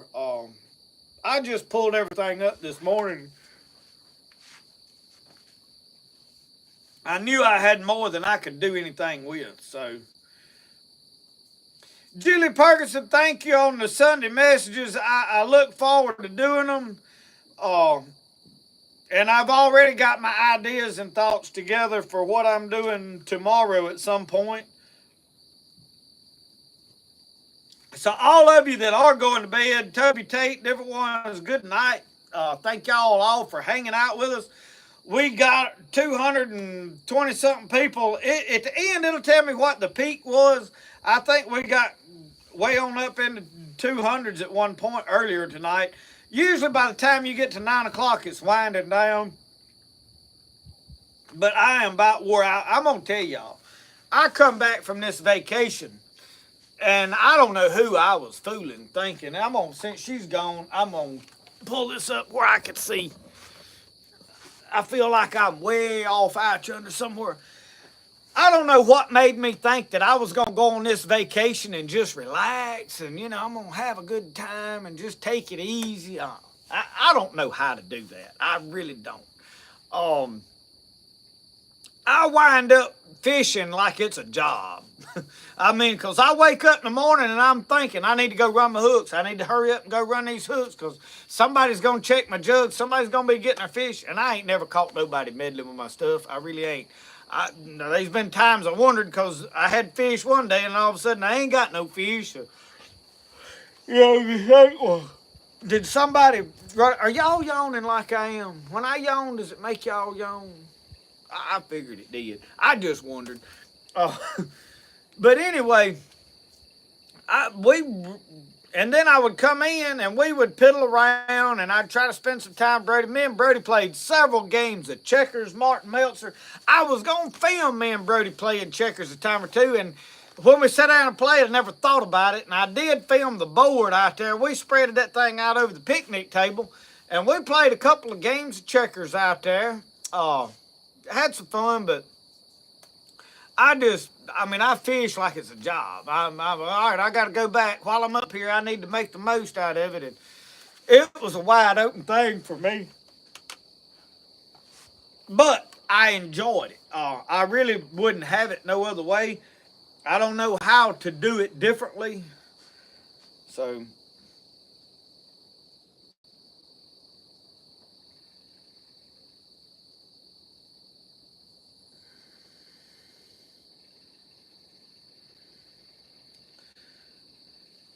$2.47.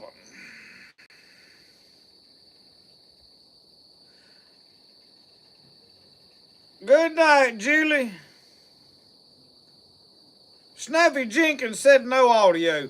I believe you done hit the pause button or the mute on the TV.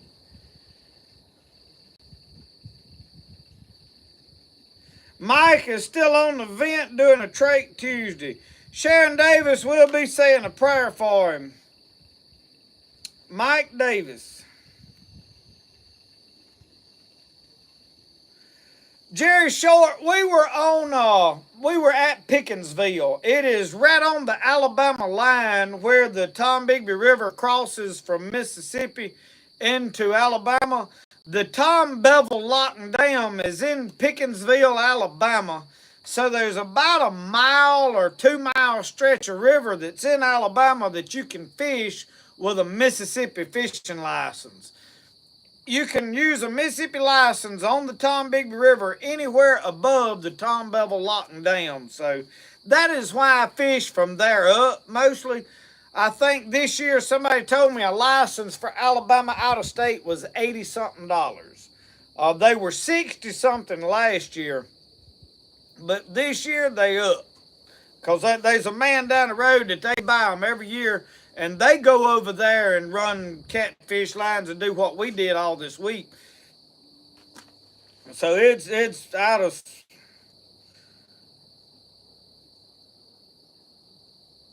Mike Culpepper, you been running a chainsaw?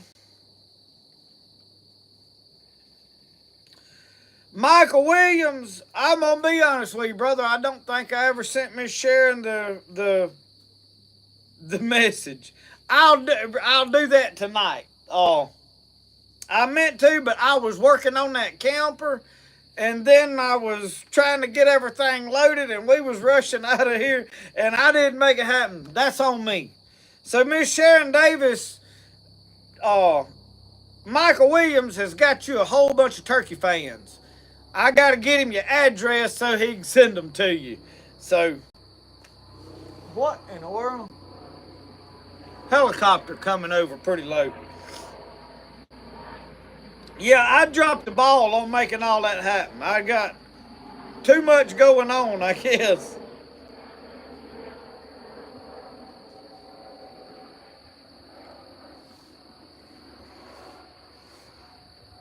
I keep getting a bunch of ads. I can't tell y'all where the like button is on mine. Somebody asked about it, but I don't. On my end, I don't know. I'm watching it on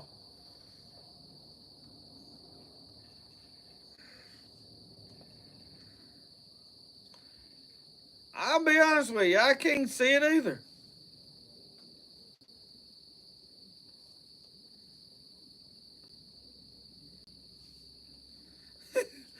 I can't make fun of nobody because I can't see where the like button is. Oh, I do know.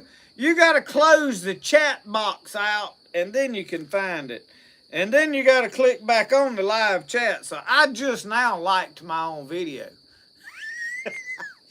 Oh, Lord.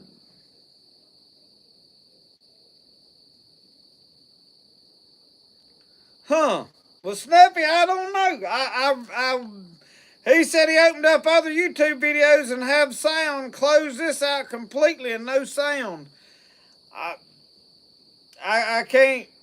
I can't solve it, brother. I wish I could. I don't know. Michael Weaver said everybody gets excited about a fishing trip till you come home and got all them fish to clean, and then it ain't so exciting, is it? Yeah. I ain't seen no snakes, Chris McKinney, but I did see two big alligators, and I was going to film them, and I just never could make it happen. They were too far out there. I never got close to them, but one of them he was at least 8 or 10 foot. Big alligator, so.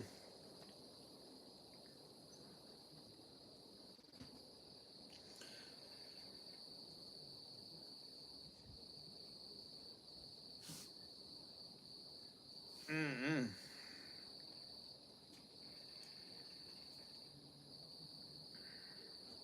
John Culpepper will see you later. Thomas Shepard's gone to bed too. And I'm going to tell y'all something. It's nearly 9 o'clock. I ain't far from going to bed.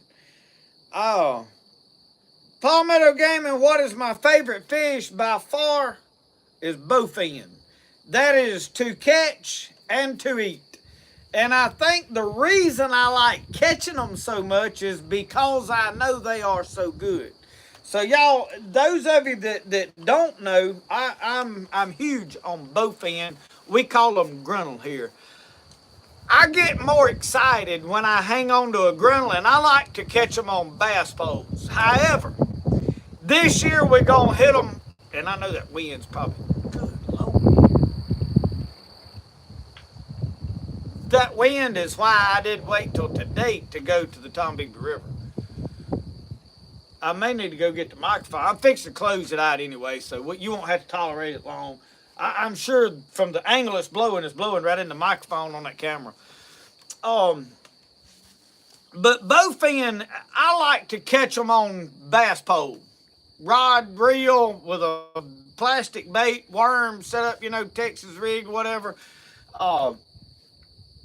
That's my favorite way of catching them. But I have got some hooks that River Cats Tackle sent me. They're here in Mississippi.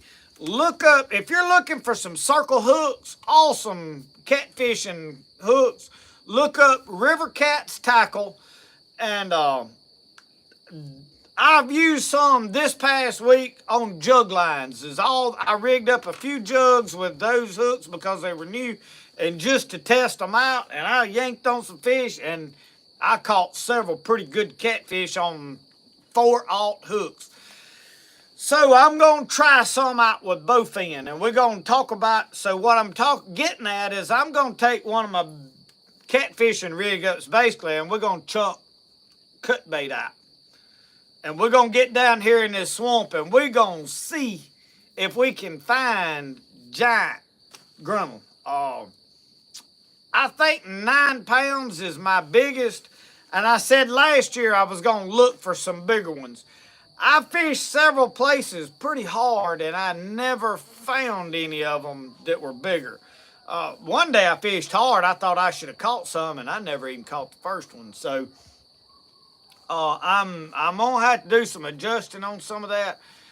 But by far, my favorite fish is grinnell. I mean that is eating. It's the best eating. Catching, it is the most fun. Fish that fights till you slam the lid on the cooler. I mean, he's still flopping. I've had them knock the lid to the cooler open and jump out and get in the back of the buggy and just go to flopping and banging around. I have got one all the way up. I was on a mud bank that was sloped down to the water. I slipped down because usually down there in that swamp, it's just muddy everywhere. Grinnell are in backwater, stagnant old water. They'll be in the main river run, but they'll be in them deep holes, and it's muddy everywhere down there. And I was trying to get the thing up there to get him to the back of the buggy to put him in the cooler and dropped him. And he flopped around and all over, and I was slipping and falling down, and that thing got back in the water. I have had them get back to water on camera and go back to water. So they never stop fighting, and that makes it fun. Don't put your finger in his mouth, though.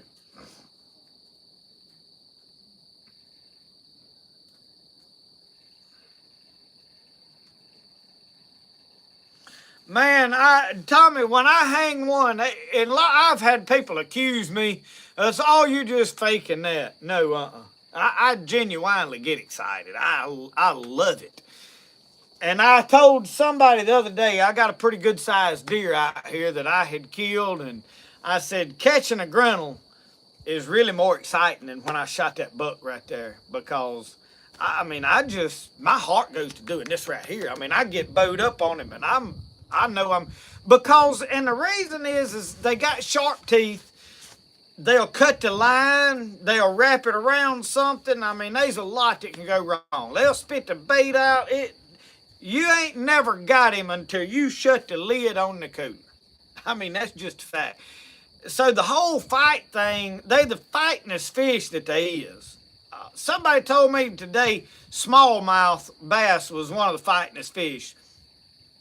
I've never caught a smallmouth. I've never caught striper. And I've never fought any of the fish from up north, in the cold water. And a lot of times a fish in cold water will fight harder than some of these do down here in the hot water. But now grinnell, the fightingest fish I have, and I had never hung no huge catfish like 20, 30 pounds. I've not had one of them on a hand pole, so I'm hoping that at some point this year, maybe I can make that happen. I don't know. By far the best eating catfish, y'all, are this size. Hands down. But big fish are just fun to catch. It's the fight, the excitement. So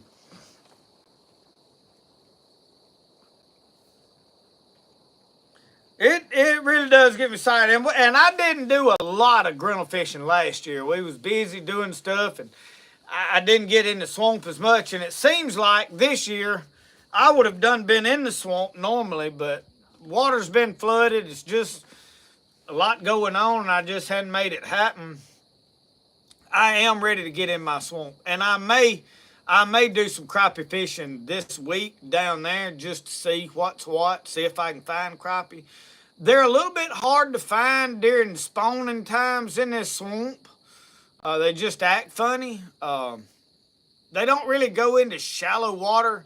And the reason is because the water's up and down so much. I mean, it drastically changes levels quickly. So they can't go up in shallow water and spawn, or when it drops out, well, then they, so I may go down there and see if I can find crappie this time of year. I normally do mainly my crappie fishing in the swamp in the fall. Well, last year, it was so dry till so late in the year, they wouldn't know where to go. You couldn't get in there hardly, so.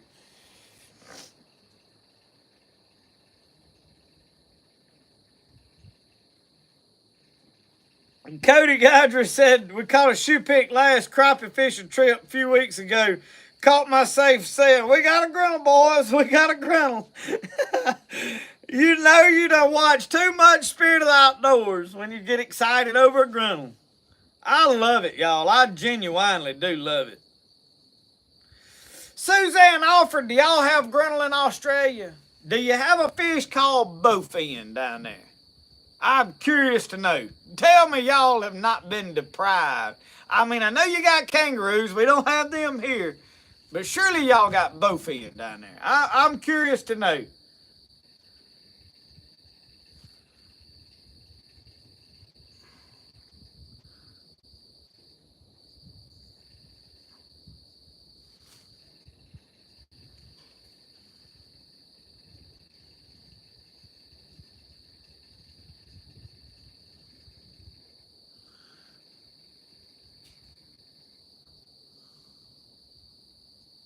I'm reading Tommy's tales on here. Somebody has caught a beaver in the Chunky River.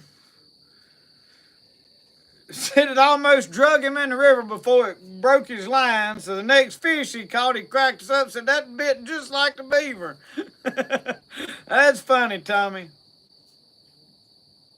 If I could remember all of Tommy Litchfield's tales he tells on here, I could entertain y'all for a couple of hours, probably. David Russian said he likes them shell crackers. I like them too. I hadn't caught that many of them. Diana Bowen, I will admit, brim are fun to catch, but brim ain't got nothing pound for pound on what a grinnell because, and I'll tell you this reason. I have caught some small grinnell. I'm talking about this long grinnell while I was crappie fishing on a jig pole. And man, I thought they was gonna pull the pole out of my hand. I mean, just have an old crappie limber pole just doubled over. And you like, man, I ain't never. And I finally worried one around. If y'all will go back and watch several years ago, I think I put out a video I titled Swamp Grocery Shopping or something. I cooked a grinnell down there. I got a picture of the old Bowie knife, I think, stuck in the log, and I'm cooking over a fire in the thumbnail. And I caught a grinnell down there while I was fishing and hunting and cooked it right down there on the creek bank, just over a fire. And, well, there's a mosquito hawk. But anyway, I caught it on a crappie pole while I was crappie fishing in the fall. And that thing I'm talking about, I liked it, never got him in.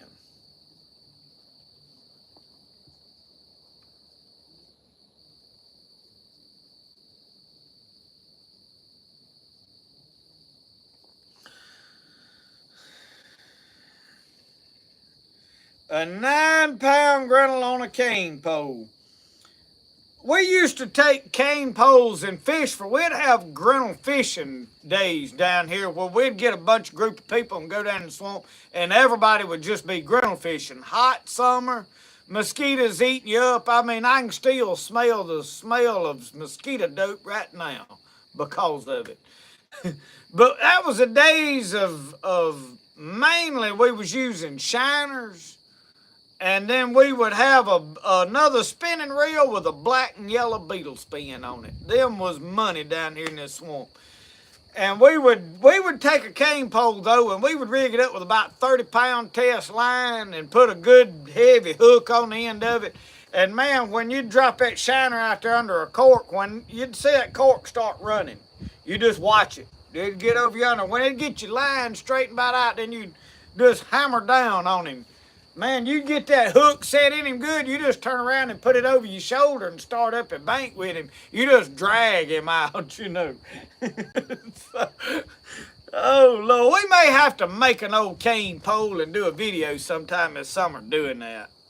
It was a lot of fun. I mean, it ain't as exciting as me throwing them plastic baits out there. And when I feel that, I dip that pole down and I'm watching it about that time. Boom! And man, it's when I feel that the first time that I am pulling plastic baits and I feel my heart starts going doom, doom, doom, doom, doom, doom, doom, doom. I mean, I'm ready. And then all of a sudden that moment between that first initial hit and I dip the pole down and I'm watching that line run out right before it straightens up. my adrenaline is already through the roof. And then I get him hung, and I have to get in my mind, I have to know I got him set good. And then I can't contain it no more. It's like old Richard Gene says, I just get so much adrenaline going that I can't contain it. Oh, Lord. Michelle from Colorado, y'all still got snow up there? Tommy, I did make a griddle guitar pick, but I can't tell you where it's at. I don't remember what I did with it. I played with it for a little bit, and I don't know what happened to it.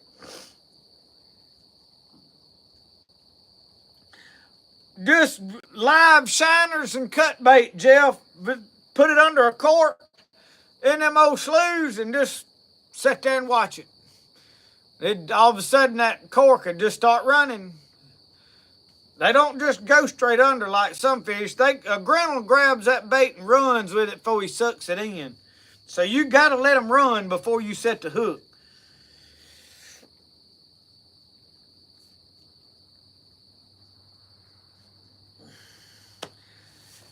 Darlena, there is a lot of talk about Mississippi eliminating the income tax, but really the state taxes is kind of, they wouldn't that much.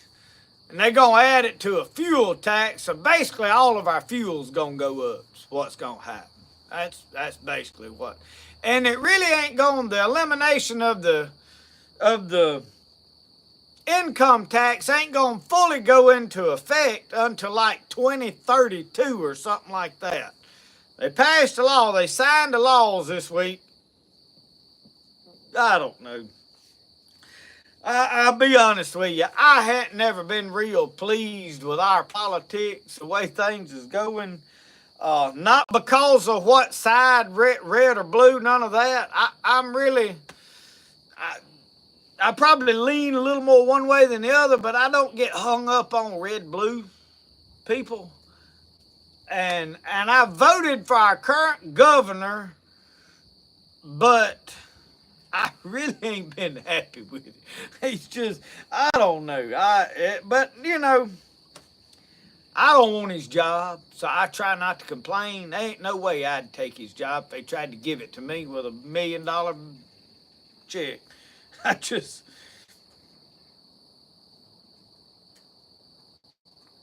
Rose said he gets that way when he calls gobblers up. I can see where the turkey hunting is an exciting thing. That mosquito bit me. Got right there on that blood vessel. He'd had training, I believe.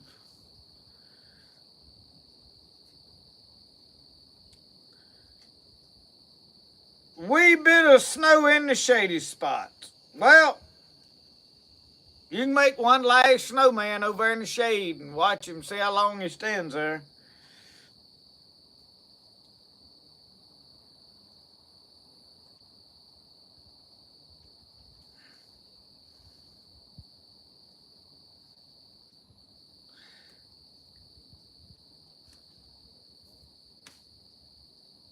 Jeff, you going fishing in the morning? Well, that's good to hear. Well, your knee and all in the shape it's in.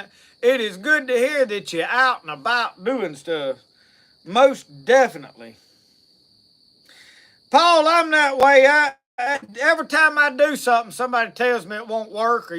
And really, I think people do that out of spite. If you really want to watch some old boy struggle with something, just tell him, say, that won't never work. You can't do that. And kind of walk off and just act like, and they'll do it a bust. And then you can just sit back, watch them struggle and fight with it. That's about the meanest thing you can do to somebody is walk by and say, you can't do that. My daddy used to do that, and I thought he just didn't have no faith in me. And I realized later in life that that's how he knew how to motivate me into doing it.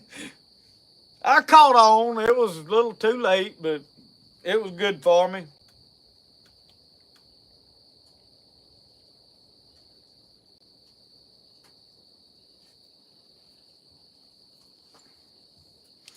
sunny and grassy on one side of the hill and a giant slab of ice and snow on the other.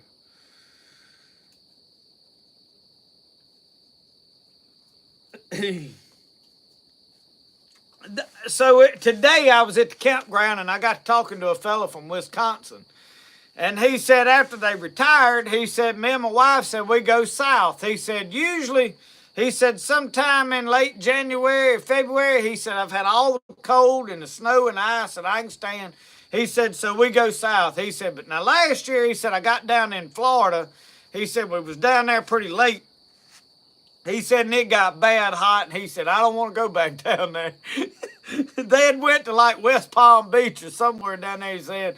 And the humidity, he said, I've been out all different places. He said, and there ain't no heat like down here in the South. He said, that heat, he said, with the humidity, he said, people talks about it's hot in other places. He said, they don't understand. He said, it's not the same. So, I said, yeah, I got sick of arguing with people about it. I said, somebody out west would say, oh, it's 120 out here. It is. It's hot. It's not the same. This humidity is what's killer. It ain't the heat. I can deal with the heat. It's the humidity starts taking my breath away. So I'm by it like y'all are the snow up north. I mean, when y'all like, I've had all the snow and the cold. I get it. I would be sick of it too. And I've said this before, if I had my ideal lifestyle and all the money I could shake a stick at and I didn't have to work a regular job, I'd own me a place out in the Northwest, not Oregon, but I would be Idaho, Wyoming, Colorado, I don't know, somewhere up in the edge of the mountains, probably Montana. Montana seems to fit my fancy. And I would leave sometime over in July, probably. And I would go to my place in Montana and I would spend fall. I would come back down here for a little bit of crappie fishing in the fall, a little bit of hunting here, there, and yonder. But I'd spend fall and all into the winter up there until I had all the snow I could stand. And I was sick of it, and then I'd come back to Mississippi. And I would stay here doing all the spring stuff I enjoy until I had all I could take of the heat. And then I'd go back up there. And y'all, you can't tell me that there's a better plan. The problem is there's a such thing as a lack of funds. And that's what's stopping all of us from living that kind of lifestyle. So, you know. But hey, it don't hurt to dream. It don't hurt to plan, you know, and think, one day I might be able to do that. Because, you know, some people get lucky and do it. And I hope every one of you that wants to do it gets to. That way you'll hope that I get to one day. If I get to, I'll film it. I'll share every bit of it with y'all that I can.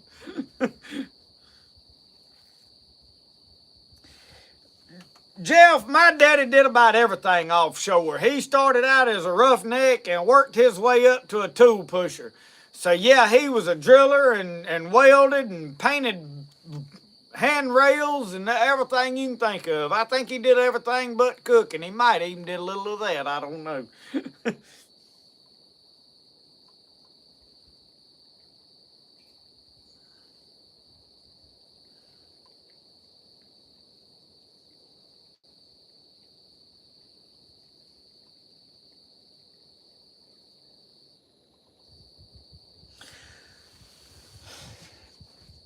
Y'all talking about this snow and all that kind of stuff. I've got to go up to see a friend of mine up here that's got an anvil in West Virginia, and I'm waiting till the snow and ice threat is over before I go up there, because as much as I like snow and ice and would like to see some of it, I mean, I don't mind it in small proportion, the amount that we would get it here probably. You know, I mean, I don't want it for like months on end. Because, I mean, for crying out loud, the crappie's biting and the catfish is running. If there was ice out there still on the water, I mean, what would you do? So I get it. I totally get it. But as much as I would like to have some snow and ice and experience that and I think the snow is just beautiful. I really do. Um, but I know that I don't know how to drive in that kind of stuff. I mean, I know my limitations. So I'm waiting till that thread of it is over, even as much as I'd like to come up there and look at it all. I just don't think it'd be worth it. I don't really know, Diana. Somewhere up around Wheeling, I think, near there. And I have not talked to him yet. Mr. Dwayne them has got a anvil that he said had my name on it, but I have not heard anything out of him in a while. I need to check in with him. I've just been biding my time until I know I can make arrangements to go. Problem is now, excuse me, is I've got a wedding I need to help fund, so we'll see. We'll see. I might can make a bunch of nights. I think I can afford to go. That ain't a problem. And our SUV, Michelle, is not four-wheel drive. That Armada got a big motor in it. Pull anything you hook behind it. Not four-wheel drive. So, and my truck, I just don't trust to go. So I do supposedly. Me and Mr. Don Lanier is planning on going to the lower part of Kentucky, do some trout fishing here at some point. So I've got a lot planned that I want to go and do. So now you know why when I said I'm not going to plant no whole bunch of gardening and babysit them. I'm going to plant garden, but I mean, it's going to have to kind of fend for itself for a good bit of the time. Yeah, Michelle, I knew what you meant. It's not four-wheel drive, and what I was saying is that's why I can't strike out in it off up into the snow in West Virginia and all these other places that's got snow still, is because our truck ain't four-wheel drive, and it won't make the trip. That was what I was saying. Yeah, I got you on that. But yeah, and my truck is four-wheel drive. I could go up there and ride around in it, but it's a little old, and I don't know about putting 2,000 miles on it in a one-way trip, Ed Smith, we've been waiting on you all evening. We didn't think you was ever going to show up.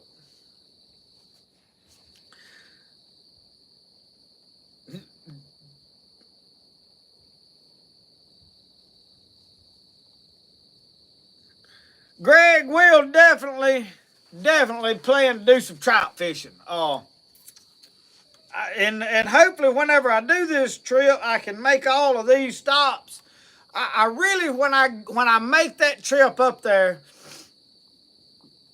I want to do it in somewhat of a loop. So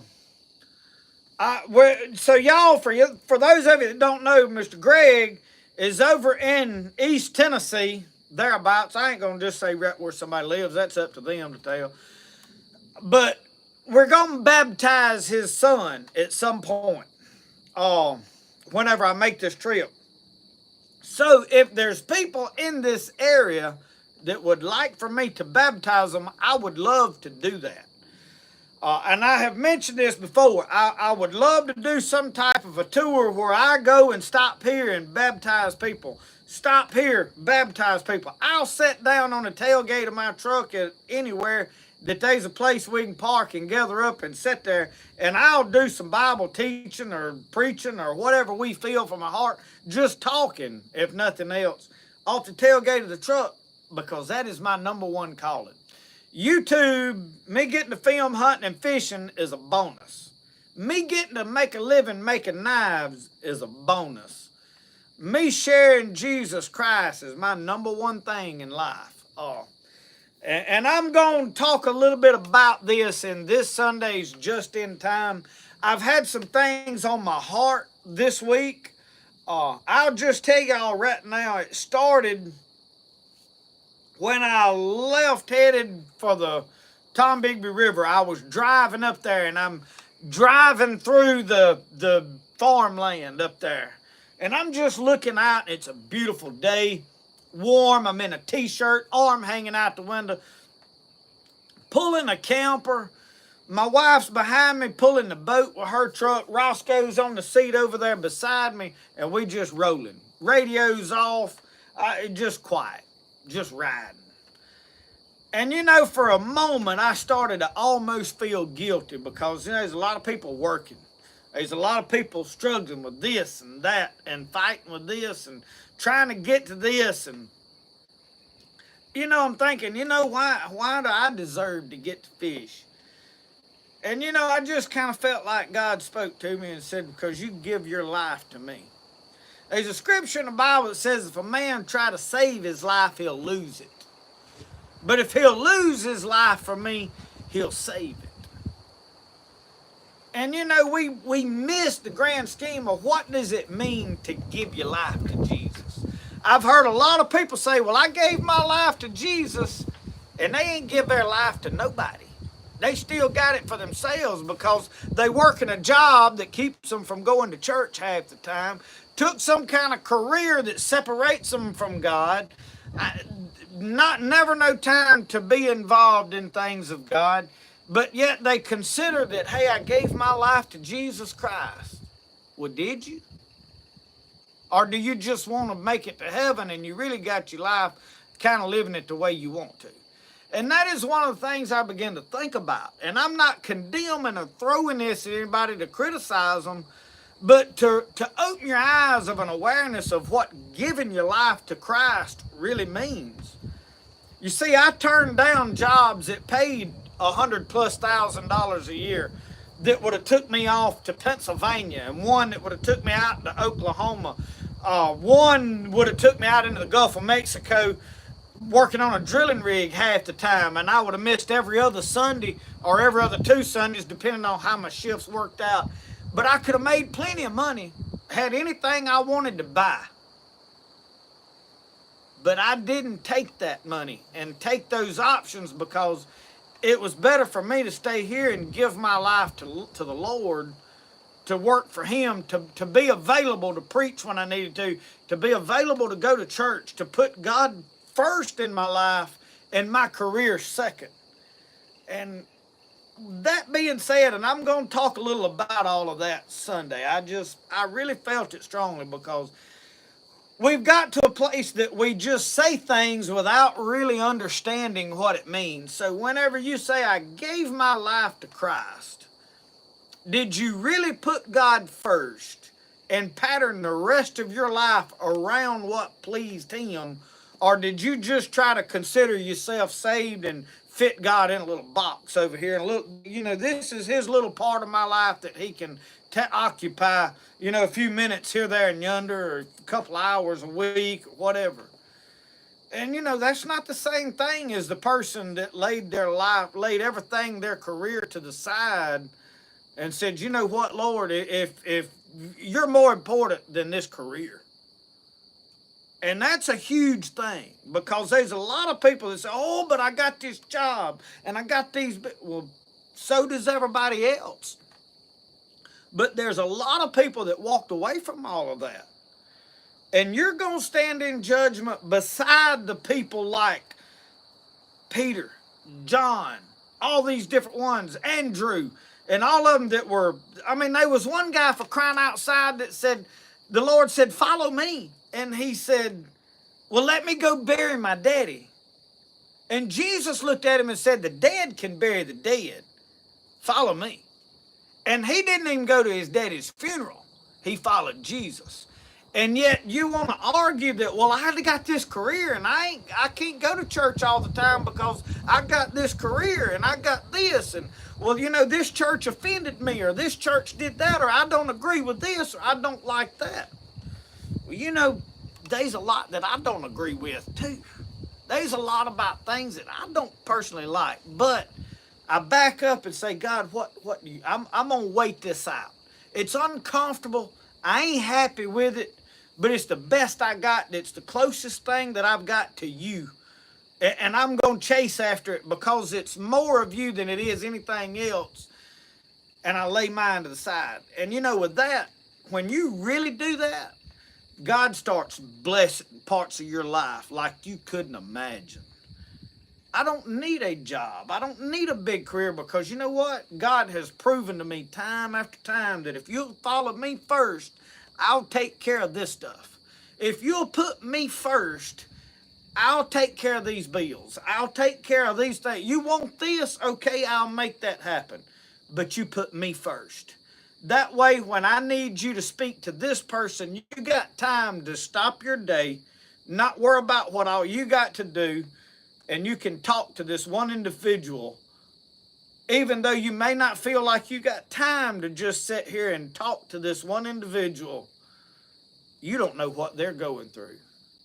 You don't know how important it is to that person to have this conversation that's going to slowly turn to Jesus. And you know, it's those minor inconveniences, like, so when you're too busy and you got this huge career that's making all these hundreds of thousands of dollars and all these people depend on, and you ain't got time to stop with this one little poor guy and tell him a little bit how Jesus changed your life, then you're too busy and money's too important. And that's just the bottom line.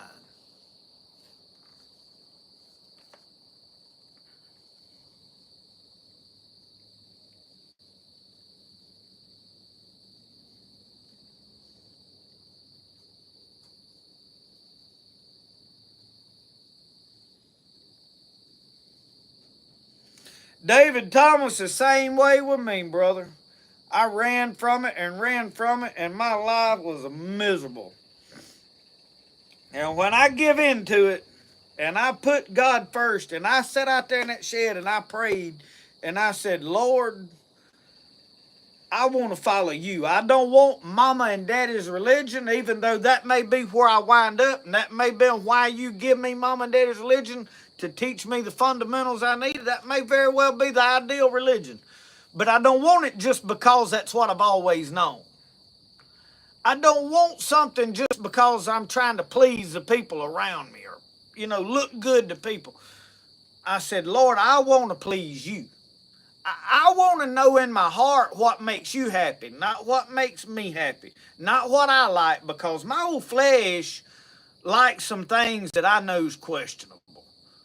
We like to dress ourselves up. We like to look good to other people. We like for people to look at us and think we got it all together, and that we wealthy, and that we smart, and that we this or that. And that's all pride. And we like to dress in things that the Bible says, you ought not dress like this, or wear that, or do this, or say that, or act like this, or whatever it is. But we get comfortable with it because so many other people's doing it. And, peer pressure is a powerful thing. I heard a preacher one time, he said, just because you got comfortable with your sin don't mean God ever got comfortable with it. And I thought about that. I said, you look back 100 years ago at how men and women dressed. You look back several hundred years ago at how people acted and the things that was important, whatever. And you look at how far we've drifted and the things that we have become so common and so normalized that would have blown their minds back then. The things that people will absolutely wear to church. Compare that with what people would have wore to church 200 years ago, 300 years ago, and how different it is. And ask yourself, has God really got this comfortable with it? Is God as okay with it as we are? And those are serious questions that we can't really have a preacher stand up and just say, don't do this, don't do that. We need to honestly ask God, God, is this what you want for me? Is this where you want me? And sometimes I think all of us have missed the mark because we do what the Bible calls foolishness. He said a fool compares themselves to themselves. In other words, I look at my neighbor over here and say, well, they doing this and I'm doing better than they are, so I'm all right. No, I got to compare myself to the Bible, what it says, and then I can tell if I'm doing all right or not. And if I read Matthew 5, 6, and 7, most time I find out I'm way short of the mark. you know.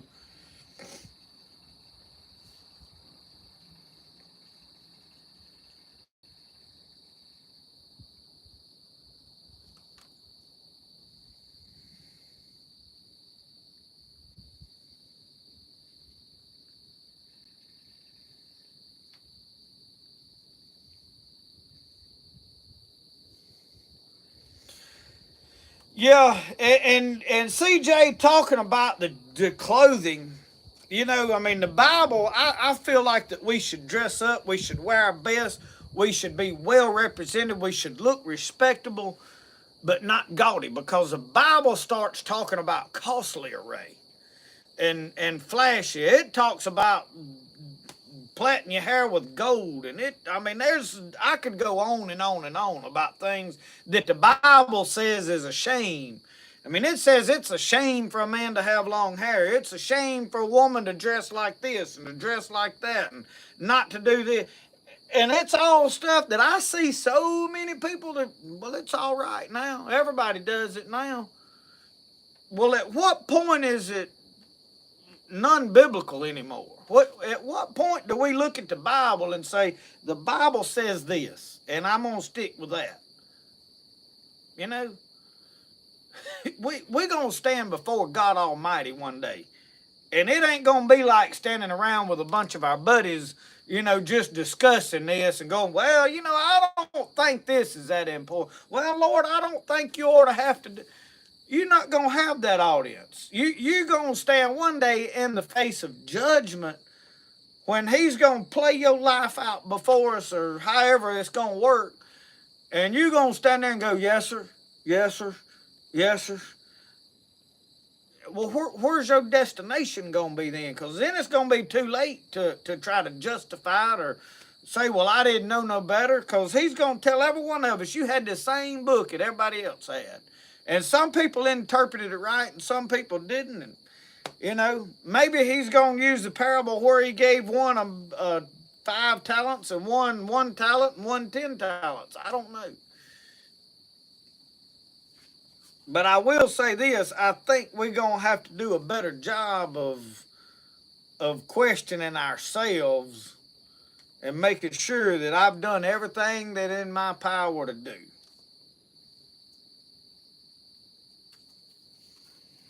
Yeah, y'all talking about some of them Walmart dress codes. Yeah.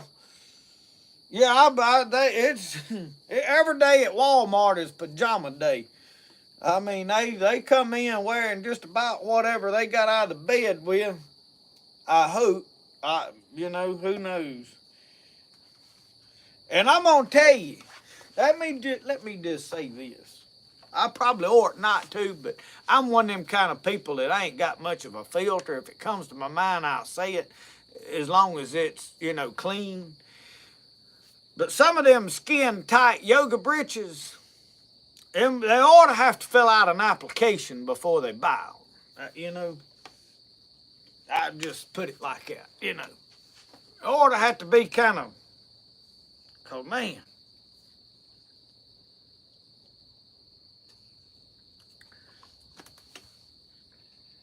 there is a such thing as having too much pride, but there's a such thing now as not having none at all. You know what I mean? So anyway, being that I done sat here and preached y'all a sermon, I didn't know I was going to do, I'm going to shut this all down. We have ran on and rambled on and talked long enough, had a good time. I need to go get into bed, eat me a bowl of ice cream, but I don't want to stop this. We have started getting in the habit of praying before we got through. And I have gotten reports from several people that it has greatly touched some people, and I want to continue to do it. If God can use my praying to help somebody, by all means, I want to do that. I don't think I'm anything great, y'all. I don't think I have this magical connection to God that somebody else can't have. But if he can use me, here I am, Lord. Use me. So with that being said, I want to pray for everybody that's battling sickness. I know we've got Jeff has been recuperating from a surgery. Um, Jimmy Sullivan's wife is in and out of the hospital. Uh, I know we've got several folks that's dealing with cancer and different things, and always keep Mr. Charlie Pickerel in your prayers. Been battling this for a while. Jeff has been battling some cancer. There's different ones that I'm trying to think right now off the top of my head, and there's so many requests people ask about. Slip me. Miss Davis was asking about her brother-in-law. We need to remember him. Different ones, and I'm sure there's Huckleberry's uncle.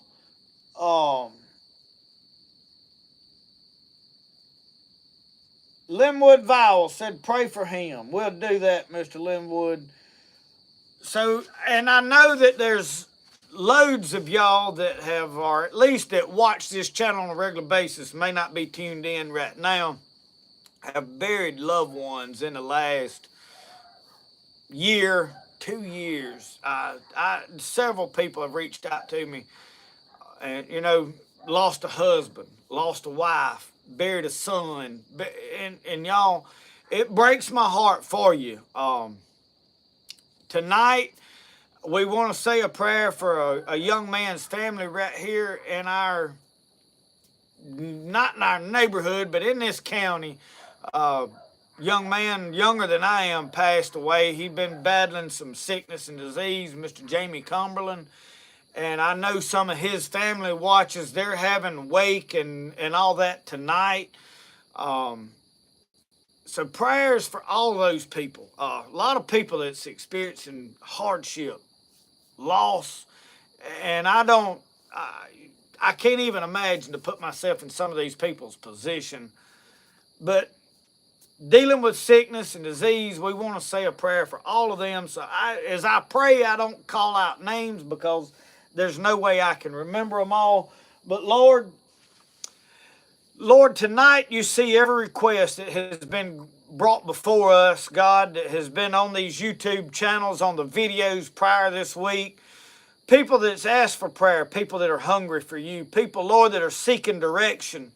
People, Lord, that may have found themselves lost. Lord, people that may be feeling conviction for the first time. People that are sick, God, people that are struggling with different things, Lord. People that are struggling with weakness in body, weakness in spirit. God, we ask you for direction for every life, for every person. God, you have a plan. You have a potential for every person. There's hope for every person in you.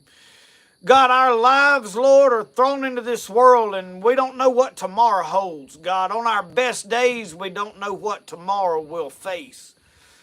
God, we put it all in your hands because, Lord, you are the great creator. You are the master. God, you're the one that spoke everything I know into existence. And God, I put my trust in you. We ask you, Lord, to touch all of these that are sick. We ask you to comfort these that have lost loved ones. God, these grieving families, we ask you to put your hands on them, your arms around them, and cover them, Lord. God, to strengthen them in this time of sorrow and weakness. God, those that are sick, battling sickness and disease, God, I pray for strength in their bodies, Lord, that healing virtue would flow. God, I still believe that you're a healer. God, that you healed in the Bible days. God, that you healed, Lord, in the Bible we read about all the countless miracles that you performed. But God, I know you as a healer because I have seen you heal. I've prayed for people, God, and I've watched you work. I've watched the miraculous happen. God, and I know you as a healer. God, I know you as a deliverer, Lord, because I fought addiction and I found, Lord, that your conviction speaking to my heart led me to a place of repentance. And God, through pouring my heart out, Lord, you broke the chains that the enemy placed upon me. And I know you as a deliverer. So God, I stand there and I pray tonight, Lord, for you to be a deliverer in some of these people that are fighting addictions, fighting things, Lord, that they feel like are bigger than them. God, you see those that are facing financial struggles, God, that they can't see where tomorrow's money is going to come from. Lord, I know you as a provider because, God, so many times I have looked back and I've watched you show up, God, when I didn't see a way and I couldn't figure out how I was going to pay the bills. And, God, you always made a way and you was always a provider for me. God, I know that you can be a provider for them because, Lord, your word says that you're no respecter of persons.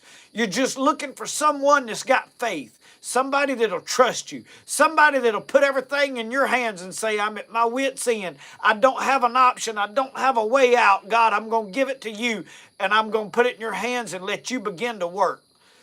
And that's all, God, that you've ever looked for is somebody that would trust you. Somebody that would trust you with their very lives. God, that's what we give you tonight as our life, Lord. I give you my future. I give you my todays. I give you everything, Lord, because I know it's in better hands in your care than it is mine. God, we ask you to bless every one of these people watching tonight, Lord, for you to put your hands on them, protect them. God, bless them financially. Bless them in life. God, let them experience the peace and the joy. But most of all, God, let them be filled with your spirit as your word speaks of. Let them experience that joy that's unspeakable, that fullness of glory, God. Let them feel your peace and let them feel your love, Lord.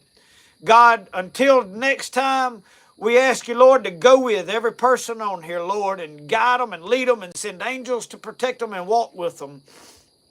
We give you all the praise and the glory, Lord, for everything. It's all by your spirit and by your might. And we give you praise and glory in Jesus' name. Amen.